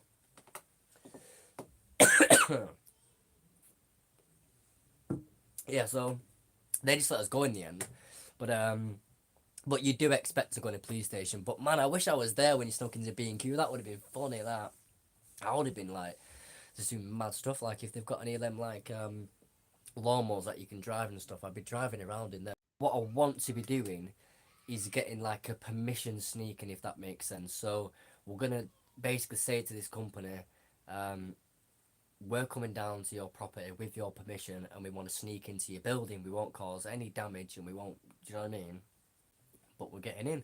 And we'll see what the responses are. At the end of the day, all they can say is no or yeah. And if they say no, feel them, because we're just going to blast it anyway and put it on YouTube and just won't even tell them. But if they say yeah, then we can go and do it, and we can give good feedback to these people and say, look, if you just change this, this, and this, and this, no one's getting in here. Do you know what I mean? So that's like, that's where we want to be going, if that makes sense. I was in Vanguard on a stacker at 15. There you go then. Driving stackers at 15. And that's all. Do you know what? I remember when we was kids, actually. We used to go down to the scrapyard. Because back in the day, yeah, I say the day, like, back in, like, the late 90s, early 2000s, yeah, the country was completely different to the way that it is now. What I mean by that is, like, there wasn't as much CCTV, there wasn't as much policing. Like, for an example, the police only brought in the paedophile catchers in 1995. So up until 1995 in this country, nobody had ever been done for paedophilia. How crazy is that? It's absolutely insane. And that's because the country thought it was the norm. Everybody thought it was normal to do that kind of thing up until 1995. And that's when the UK police, and it was only 5 policemen, by the way, set up a unit to target people that are watching these horrible videos and doing all these nasty things to children, like what Jimmy Savile were doing. And it wasn't until 1995 that they actually brought that police into there. And it's just my unbelief. So I was a kid in the 90s. Do you know what I mean? Like, I'm talking a very, very young kid. But so if that only came about in 1995, you've got to think, shit, well, certain things must have been a lot later than that. So the point that I'm getting to is we used to sneak into like scrapyards all the time and just get the keys and take all the cars for a drive.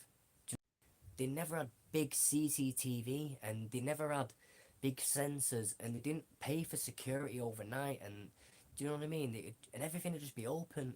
It's mad the way the world has changed now. So you could, like, I remember my granddad telling me, like, some of you won't even know this, but when you drive, you used to have to put a tax disc in the window of your car. and that tax disc in your window will have a date on it, and that shows you how much of the how much tax is on your car. I don't remember the nights because I was raving, saying no more. There you are, Hacienda, you know the one. But anyway, you used to put a tax disc in your car, and that used to say how long you'd have on your tax, basically. And you go to the post office and pay it. Now you just pay it by direct debit. But anyway, that was how the police knew if your car was taxed. They had no other way of knowing. They did if they rang up, but at 8 o'clock at night, the place was closed down. So if you ever got stopped by the police in a car and you had no driving license, you had no license, no driving license, no insurance, no tax, no MLT, no nothing, just had the car with petrol in it, and it was 9 o'clock at night and the police pulled you, they couldn't arrest you because they couldn't prove whether you had a license or whether you had insurance, because obviously nowadays it's all ANPR cameras and stuff like that, and it'll instantly flash up whether you've got a driving license or whether you're insured. But back then, they had to actually ring the insurance company. So you'd say, yeah, well, I'm insured with, I don't know, Go Skippy Insurance. They'd then have to get the yellow pages out. They'd ring up the insurance, or they'd ring up their headquarters, and they'd ring the insurance. But at 8 o'clock at night, it was closed. So they had no way of ever knowing if you had if you had insurance or a license. So what they did, they give you something called a producer. And then you had 7 days to go to the police station and provide your insurance and your driving license. But everybody just used to send their mates in instead, because they didn't know what you looked like, because they didn't have a body cam on. So I remember my mate getting pulled, and he's a pretty big, he's a fat guy, let's be honest. He admits it himself, you know what I mean? Fat over PH, and he's a big guy. He got pulled by the police. It was a certain time at night. It's like, oh, no problem. Here's a producer. Just give us your details in within 7. A few days later, he sent his mate down to the police station, and then he's like, bloody hell, you've lost a bit of weight, haven't you? You know what I mean? You've got a 22 stone guy, and now he's sending in a guy that's 8 stone 3 days later and saying, yeah, you pulled me the other day, I'm just showing you my driving license. But they had no way of proving it, because they didn't have cameras back then. They didn't have body cam CCTV. So that so many people got away with so much stuff. What my granddad, the story that I was getting to with my granddad is, they put the tax disc in the window. My granddad used to put a beer mat in the window, and then when you're driving past the police, they'd just see something there and think it was a tax disc. He never paid tax. He just put a beer mat in his window, and like, we're going before my day now, but my granddad used to race the police. How mad is that? Race the police home from the pub. Insane. I had 128 points on my license at one point, just from producers. There you go, mate. That's what it is. Easy. Good Lecky Bills back in the day. Yeah, man. Good Lecky Bills back in the day. It was easy to rig your electric back in the day as well, actually. Easy. Everything was easy. Do you remember when people were making, like, you know, the PlayStation games, and everyone was copying games, and everyone was watching dodgy DVDs and that, pirate DVDs, and it was dead easy to make, weren't it? All you do is you get a DVD rewriter, and you get the original game, and you just copy and paste, basically. So what we used to do is, well, not we, but, you know what I mean, not mentioning any names, basically, like, you know, your electric, you know, you used to have a card you put in the meter, and a friend of mine used to be able to just pop that card in a thing and used to be able to top it up. It's insane. Like, Sky TV used to be rigged. Do you know what I mean? Like, it's insane. Like, it's just madness what you could do back in the day. Like, the 90s were the years. Do you know what I mean? Like, anyone who used to play the Sega Mega Drive, the PS1, the GameCube, the N64, the SNES. What else have we got now? I've got all these consoles. I'll get them out for you one day, and I'll show you them all, like the Master System and that. Anybody who's played them, when you wake up in the morning, 2 aspirin for your back, because you are feeling the pain that I'm feeling right now, and that is back pain from being a 30-year-old who was an absolute, like, Mario Kart was the one. Sick games. So yeah, respect out to all you 90s kids and all you 80s kids. They were the days, the early 2000s, late 90s, they were sick days. Like, when you used to put the radio on, you put your tape in the thing, and then you record the radio, and you used to try and stop it before they'd speak, so when it gets near the end of the song, you'd be like, boom, pause like that before the radio person come on. Have you ever played Hellfire on the Mega Drive? Oh, do you know what? It rings a bell, but I don't know if I have. Might need to explain it. Honestly, mate, I've played many, many, many Mega Drive games, Urban. I'm telling you now, legend. Many, many, many Mega Drive games. Like, I've got two brothers, one that's younger, one that's older.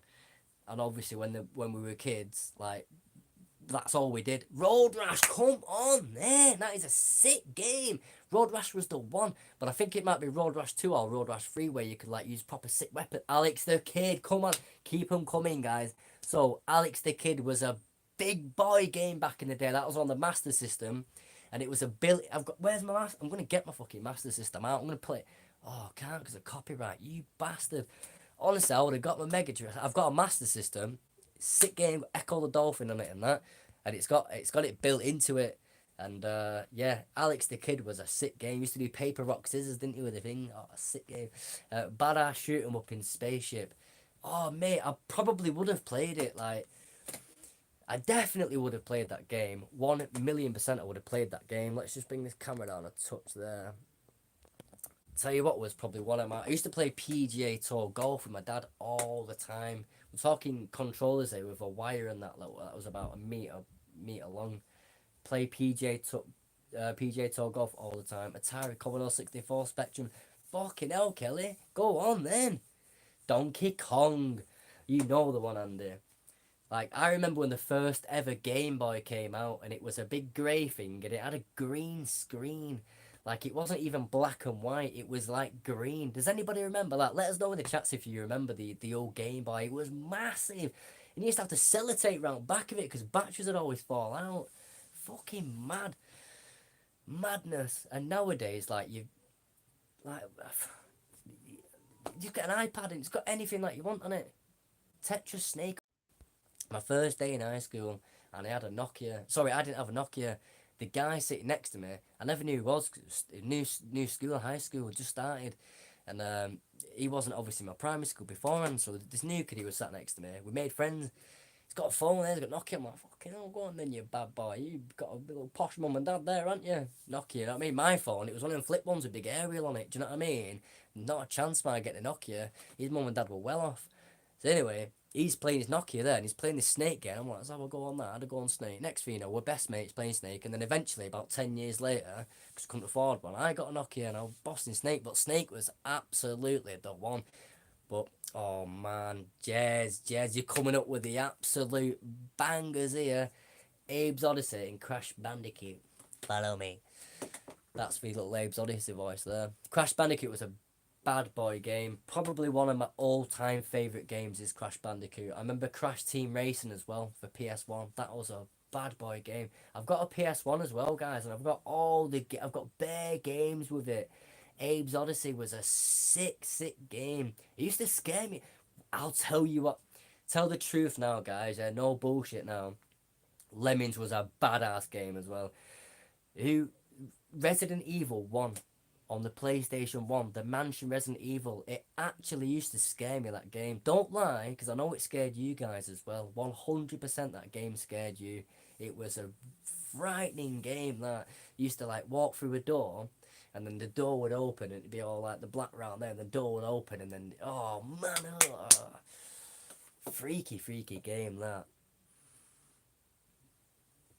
But they were the one, them games. Like, they don't make games. Sound old now, don't I? But they don't make games like that anymore. They really don't make games like that anymore. I tell you when you know when you're getting old is when you start writing people's names on a calendar. You know, people's birthdays on a calendar. That's when you know you're getting old. My first phone came with a black box, and the phone was a brick. Early days. Well, yeah, Andy. To be fair, mate, my phone wasn't as bad. The SIM card was about that big for my phone. It was like a credit card that used to slot into it. Madness, honestly. And I swear to God, you know what the best feature on my phone was? It had an alarm. This sounds mad now, yeah? Yeah, the dog's jumping through the window, Urban. Couldn't believe my eyes. My brother had a phone before me, and I was always jealous. I think this year we got a video player. My other brother got a telly, and I got a phone. But my mum and dad were clever like that. So what they do is, we all slept in the same room until we moved house at this point, because we was only young. So he had, so obviously they're not daft, are they? So they got one brother the telly, one son the telly, one son the video player, and obviously two presents in one kind of thing, innit? But BT Cellnet, that's the mate that it was, bro. I'm telling you now, I was on BT Cellnet. That's what I was just getting to now. So and the best feature on the phone, yeah, was my alarm. I couldn't believe it. I was showing all my mates, like, check this alarm. It wasn't the alarm. It was it was just the sound of it. And do you know what? It was before. It was called a monophonic ringtone. So we had monophonic ringtones, yeah, which I can't even think of the noise, yeah, but it was just like a beep, beep, beep, beep. And then you'd have like, and then you went from monophonic to polyphonic, and polyphonic would make like a proper little tune out of it. So you'd be able to have like the theme tune to like 007 or something, and it'd be like and all this proper mad noise, yeah. But it was sick, and we used to make our own ringtones and stuff like that of it, and that was genuinely the future back then. And and they never had any of this like unlimited calls and text and all that. Like it genuinely used to cost me 25p to send a text message. You could only put about one word on the text as well without getting charged for two texts. It was absolutely madness. Honestly, it was crazy. But yeah, so when I got that phone, I was over the moon with it. I couldn't believe it. Honestly, it was absolutely sick. You could write your monophonics on your Nokia and copy tunes with phones. Yeah, so that was it. When it started getting a little bit more, you could you could copy the tunes, and you could before Bluetooth, we had something called infrared. So what infrared is, yeah, fucking hell, this is madness. So it's like your remotes used to be infrared. They're not anymore. They must be Bluetooth or some shit, because they work without even facing the telly. But back in the day, yeah, you used to have infrared. So if you wanted to send someone something, you could send it them for free if you put both phones together like that, and the infrareds were touching, and then it'd take you back. Nowadays, you just jump on WhatsApp, and you just send. You could send whatever you want, but it used to take us about an hour just to send a little ringtone. Do you know what I mean? Now, if you were sending something, it took an hour. You'd be sending like a full series of Only Fools and Horses or something to someone for it to take an hour. Like, it's absolutely insane. I was a CB head before phones. Yeah, so my uncle was a big CB radio head. So this was a case of like, this was a little bit before my day, to be fair. So they'd have a big aerial on the roof, and they'd all have nicknames, and they'd have a little CB radio. Everyone had a CB radio, so I know a lot about this because obviously what my mum and dad have told me and what my uncles told me. But also I like watching old films, not old films like 1960s and like medieval sort of shit. I'm talking about what's it called? Like, have you ever seen The Little Rascals and The Goonies? What's another good film like that now? I'm trying to think. The Little Rascals and Goonies, films like that. They're based in like between like 70s, 80s, 90s, yeah. And they're like my childhood films that we used to always watch, and you see stuff like CB radios on there. So most of the point is people would communicate through CB radio. So this was like before you could get a phone and just ring somebody. We had house phones back then, but no fucker would let you use it because it cost you a fortune to ring someone. So if you ever had to ring someone, it was like, that was it. You know what I mean? I remember getting spanked hard off my mum because I blasted the phone bill. I rang like my mate's mobile for like 10 minutes. You got a bill for like 200 quid. I was like, fuck. So yeah, anyway. So it's one of them where like they talk through CB radio. So they're like, like the truckers do. There's a film out there as well. I can't remember what it's called now, but somebody will recognise it, and it's there's these two guys. They winding up a truck driver, and they're like, "It's candy cane," and they're just winding up this guy, and anyway, it ends up killing him at the end or whatever. But yeah, they used to just communicate through a CB radio. So what you'll remember is taxis had them not long ago. Taxis would have the little thing in their thing, and they'd be like, "Yeah, I'm coming to base now, boss," and then they put the little thing back like that, and it's a wired walkie-talkie. Oh shit, one sec. that bigger your aerial, the longer range you could reach. Yeah, so basically, the bigger aerial that you had, the more reach you would have, basically. The good old days of data blast talk, and you fast as you can save money. Yeah, that's it. You just have to talk as fast as you possibly could to get the conversation in there. And those were the days, basically. So that's pretty much it. But my bro had a big aerial on top of the house. You'll see. For you guys that live in Bury, if you take a drive up Dickiebird, because Dickiebird's been there for a very, very long time. When you drive up Dickiebird next time, look at the roofs on the houses and you'll see these massive aerials sticking up. That's when you know they're CB heads. So yeah, if any of you can remember your old CB name, let me know. Was yours Cannonball Run or what? So, Andrea, you had a CB. I used a CB years ago. Yeah, let us know what your CB names were. Like a radio advert, terms and conditions may comply. That's it, innit? Terms and conditions apply. Yeah, The Goonies is a sick film though. If you've never seen The Goonies, after this live, immediately watch The Goonies because it is insane. Insane. I watched the film as well. What is it called? No. Oh man, it's about these boys who find a body on a railway track. God, what is it called? It's quite an old film. One of you will Andy, Ian, or Urban Legend and Kelly. You should definitely know this film. Mine was my dad's was Dark Destroyer. Mine was Bluebird. His name was Roy. Stand By Me. There we go. What did I say? I said Urban, Ian, or Andrea, or Andy. You'll know, or Kelly. You'll know because you guys are on that level, aren't you? Of that age. But yeah, Stand By Me. Quality film, man. Absolutely quality film. It doesn't sound quality. These boys finding a dead body, but it's a mint film. And these are films before like really good CGI, and these are films like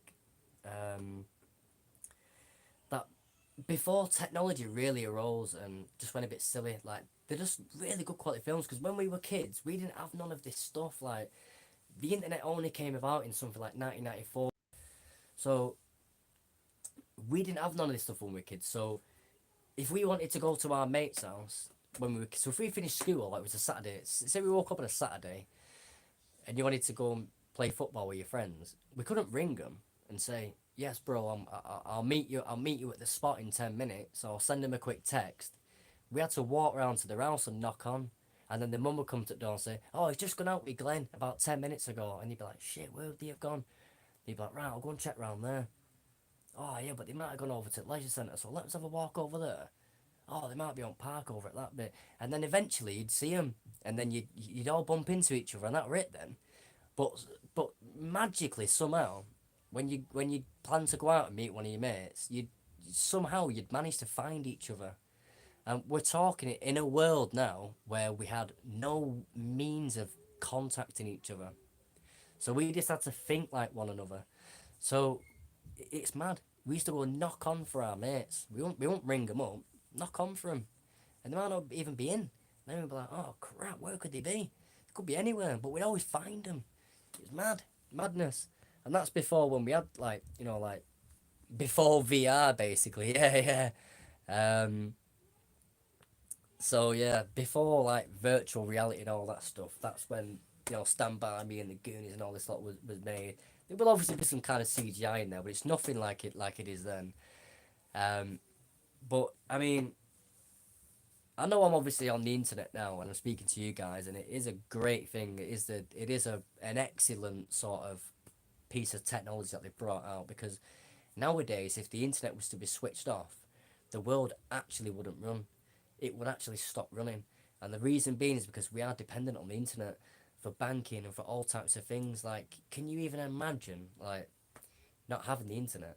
Like, you can't. Like, when we have a power cut probably once every few years and we have no internet, or the internet goes down, because it fucking always goes down with Sky. Pissed me off. Locked into a contract now as well. Anyway, when the internet goes off, the kids are like, "Oh, what do we do?" They're like, "Shit, what do we do with no internet? The world is ended. No, we can't watch Encanto. We can't watch Disney Plus. We can't go on YouTube and watch people like me and doing crazy mad shit." and the kids' heads fall off.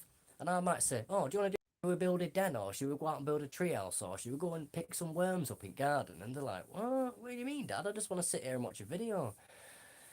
And that's the world that we live in. So the world cannot run anymore with internet, but it is a blessing in disguise that we don't have the internet, because it speeds up the world, and it makes everyone sort of connect to each other. 50 points. I bought the Goonies last week for £1 from Asda. Go on then. That is a bargain. Do you know why it's a bargain?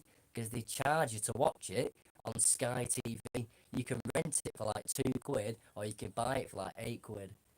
But if you've got Amazon Prime, it's free to watch on Amazon Prime. So anyone who's got Amazon Prime, because Goonies is not on Netflix, and you have to pay for it on Sky. I know this, but I watched it the other day with my little girl. Kids are off school, aren't they? So all we've done is watching Canzo about 50 times. We've watched the Goonies, and we've watched the Little Rascals. Little Rascals as well, guys, is a sick film. So, yeah, jump on Amazon Prime if you want to watch it for free. But if you end it day, if you can get it for £1, I'd probably just buy it for £1 because it's sick.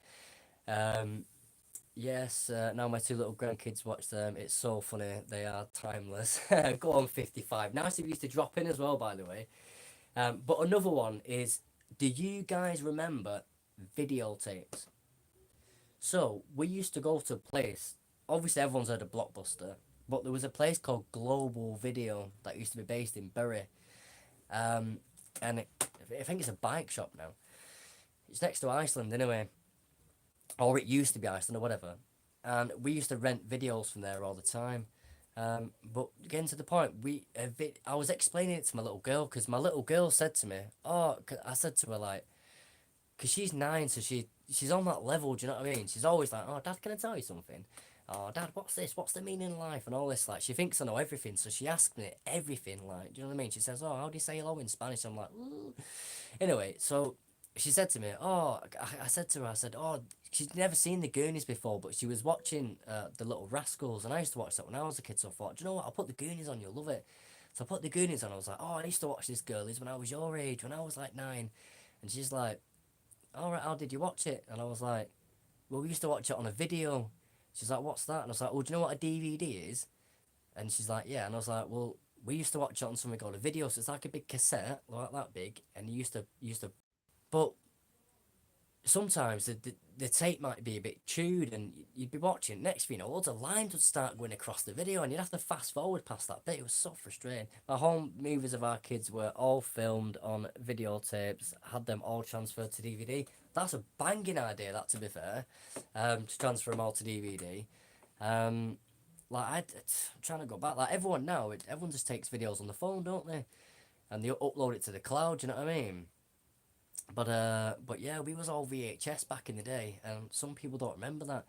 Like I said, with cassette tapes, when you used to record stuff on the radio, and you'd basically be recording songs off the radio, and then you'd have the tapes, you had them all for free, because otherwise you'd have to nip down to the vinyl shop, to the CD shop, and you'd have to buy. I think people don't do that anymore. Like, when a song comes out in the charts now, for an example, let's say Ed Sheeran brings his songs out in the charts.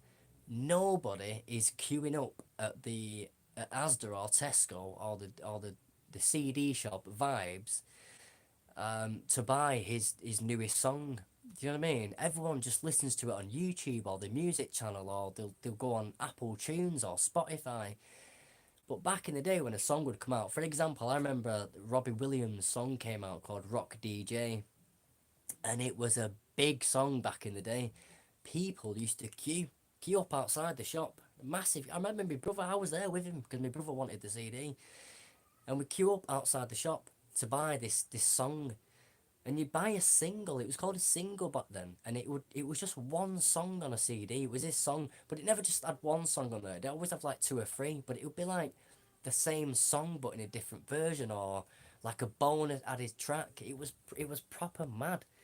And yeah, people used to like queue up to get this one song, and now you've got it in your hand, like on a phone. It's so crazy the way the world has changed. You used to have to take them up to record. It is absolutely crazy. My camera was huge. Yeah, I can imagine it. I remember my granddad used to have a camera, but it was a video camera that you used to put a video cassette in. And honestly, man, it'd be like, go on, kids, give us a smile, Merry Christmas. And it'd be this massive big thing on his shoulder, but it was stay at the ark. Everyone would be like, fuck. You used to have to get someone behind him to hold it up, hold him on his shoulder. It was absolutely massive. If we do disconnect, guys, just jump back on the live. It's for some reason it's just disconnecting, but it does that every now and again. But yeah, so making me feel really old now. Yeah, there you go then, mate. But this is it. I'm the type of guy that I love reminiscing. Nothing better than reminiscing. But the way technology has changed now, like you guys have obviously heard of Elon Musk. Now, Elon Musk has created something called a Neuralink. Now, guys, especially you guys that are feeling a bit old right now, you really have to, you're gonna have to take this with a pinch of salt, okay? Because it sounds unbelievable. But we should be able to believe it because we've seen pretty crazy changes in our lifetime. Over these past 30 years, the change in technology has been phenomenal. And I mean fast. It's gone a million times faster than it ever has in any other 30-year period. So Elon Musk has brought something out called a Neuralink. Let us know in the comments, guys, if you've ever heard of a Neuralink. And if you haven't, have a quick watch of a video at the end. The best video I could recommend for you guys to watch is the Elon Musk video with Joe Rogan. Have you heard of Joe Rogan? Sorry, do you know his podcast that he does? Well, he had Elon Musk on there, and he was explaining what this Neuralink does. Now, a Neuralink is a tiny, minuscule little like motherboard that gets inserted into your brain, and it's got these tiny little wires that are like the size of a hair, and they go into like different nerves in your brain. Now, this Neuralink does some fucking crazy stuff, guys, that is going to blow your mind to pieces. To the point where I've told this to Chloe, she doesn't believe me. She says, Lee, you're talking out of your ass. It's impossible to do that. But as the days goes on, it's more and more believable because the amount of changes that we've got. So, this Neuralink, yeah, you put it into your head. So let's imagine now, I was a paraplegic and I'm in a wheelchair and I literally cannot move my legs, like, because I've got a spinal injury and I cannot, I'm paralysed, physically paralysed, yeah? Imagine that scenario. Elon Musk puts a Neuralink into my brain. As soon as I wake, you don't even need to go to sleep. And it is going to enable people that are paralytic, and it is going to be able them to walk. Like, they will physically be able to just get up and start walking as if they never had that injury before. And the reason why, like, without going into too much science, because it is very, very scientific. So when you have a spinal injury, certain neurons and certain antibodies in your body and all this kind of stuff, yeah, will no longer tell the brain what it needs to do to be able to function. So when I lift my arm up like that, there's a brain, before my arm goes up, a very, very fast signal goes from my arm to my brain and say, look, this is what needs to happen. It needs to lift up. And it does it. But it does it that fast, you don't even know that you're telling yourself that you're doing it. So before you even lift your arm up, your brain knows it's going to lift it up. That's how it does it, yeah? When you have a spinal injury, that function becomes you're inability to use that function. What this Neuralink does is it connects to certain nerves in your brain, the same nerves that will communicate to the spinal system and say, right, this part of the body needs to move because the leg's about to get up. And it will connect to that and it will tell the spine to do that. Therefore, it'll tell your legs to move. And it literally is, in the best way of explaining it is, imagine if you cut a wire in half. So you've got a charge and you've got your phone plugged in and you cut the wire in half. It is no longer going to charge anymore. But if you were to solder them wires back together, it would work again. And that's all that this Neuralink is doing. It's just basically putting them wires back together. But it doesn't do it via wires. It does it wirelessly. It's fucking insane. So it makes people walk again. It can make the blind see again. It can do the craziest things you've ever imagined. It can also, when you've got this thing in your brain, so we're reminiscing. This is my main point now. It's crazy that it can kill the blind and the paraplegic. It's absolutely phenomenal. And all types of cancers. People in the future will never ever die of cancer because of this device.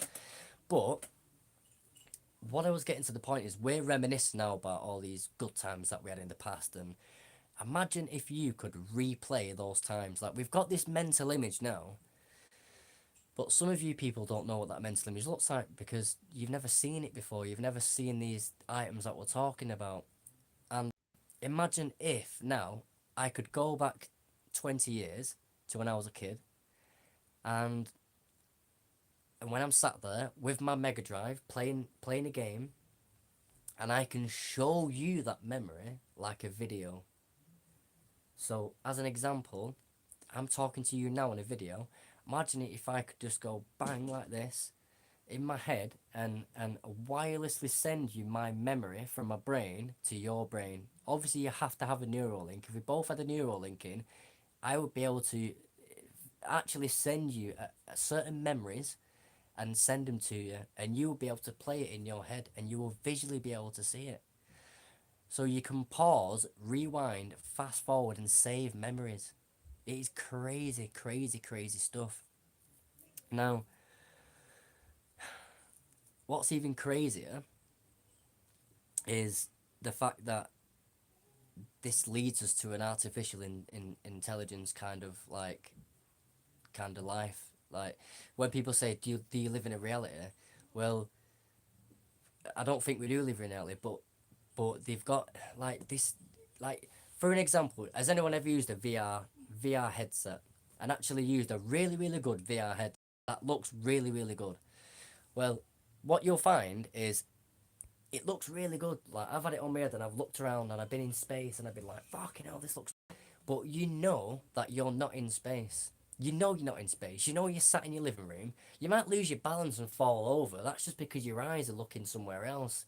And you need your balance to be able to do that. But you know, because it's not.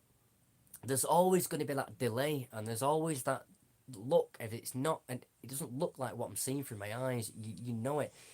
When you've got this neural link, it changes that reality. So the reason why we don't think that when we play video games, the reason we know it's a video game is because it has a slight delay to our eyes. Delay that we can't physically notice, but we notice enough to be able to realise that the difference between reality and virtual reality, because there's a slight delay in what gets transferred, the information that gets transferred from the screen to our eyes. So that's how we differentiate reality to not reality, and it's purely because we're looking at a screen. Now, when Lovely Intelligence and Gadgets just got a car like driving water, I'm putting a camera on it to get some different shots. Yeah, that is sick, brother. Yeah, get some videos over, man, and we'll put it on the screen behind us and we'll show the team of the stuff that you got. That'd be pretty sick, that. But this Neuralink, what it does is it is that when you're playing the VR with this thing on, so you don't need the VR headset, by the way. You just put the Neuralink in, and you're like, yeah, I want to play that game, play that, and then it puts you in this reality, yeah, where you would be playing Resident Evil, for an example. But it will be that realistic that it will be impossible. This is scientifically proven, by the way. It will be impossible for you to tell the difference between reality and virtual reality. So when you put this Neuralink in and you decide to play a game, like a game of FIFA, or not be able to tell whether you're in a game or not, because of how realistic it is, and there is no delay from your eye to the screen, and that's what Elon Musk is explaining. So obviously people have asked Elon Musk, are we living in a virtual reality? Is this just a big Sims game? Do you know what I mean? And when you see this technology, that question becomes more and more like reality. Now, I don't believe we live in a Sims game, yeah? I don't believe that. But the way that we're going, and with this Neuralink, you cannot tell the difference between reality and virtual reality, which is a very, very, very scary thing, by the way, guys. Because what that could ultimately mean is you could potentially be stuck in there because you don't know the difference. The sick thing is, the games are going to be badass that we're playing. Like, it's going to be like, feel real. Like, when you get, you know what I mean? Like, when you get shot at in a game, it's going to feel real. I mean, you wouldn't necessarily feel it. Like, you're not going to feel the bullet wound. But when they're about to shoot you, in your mind, you genuinely are going to think you're about to die.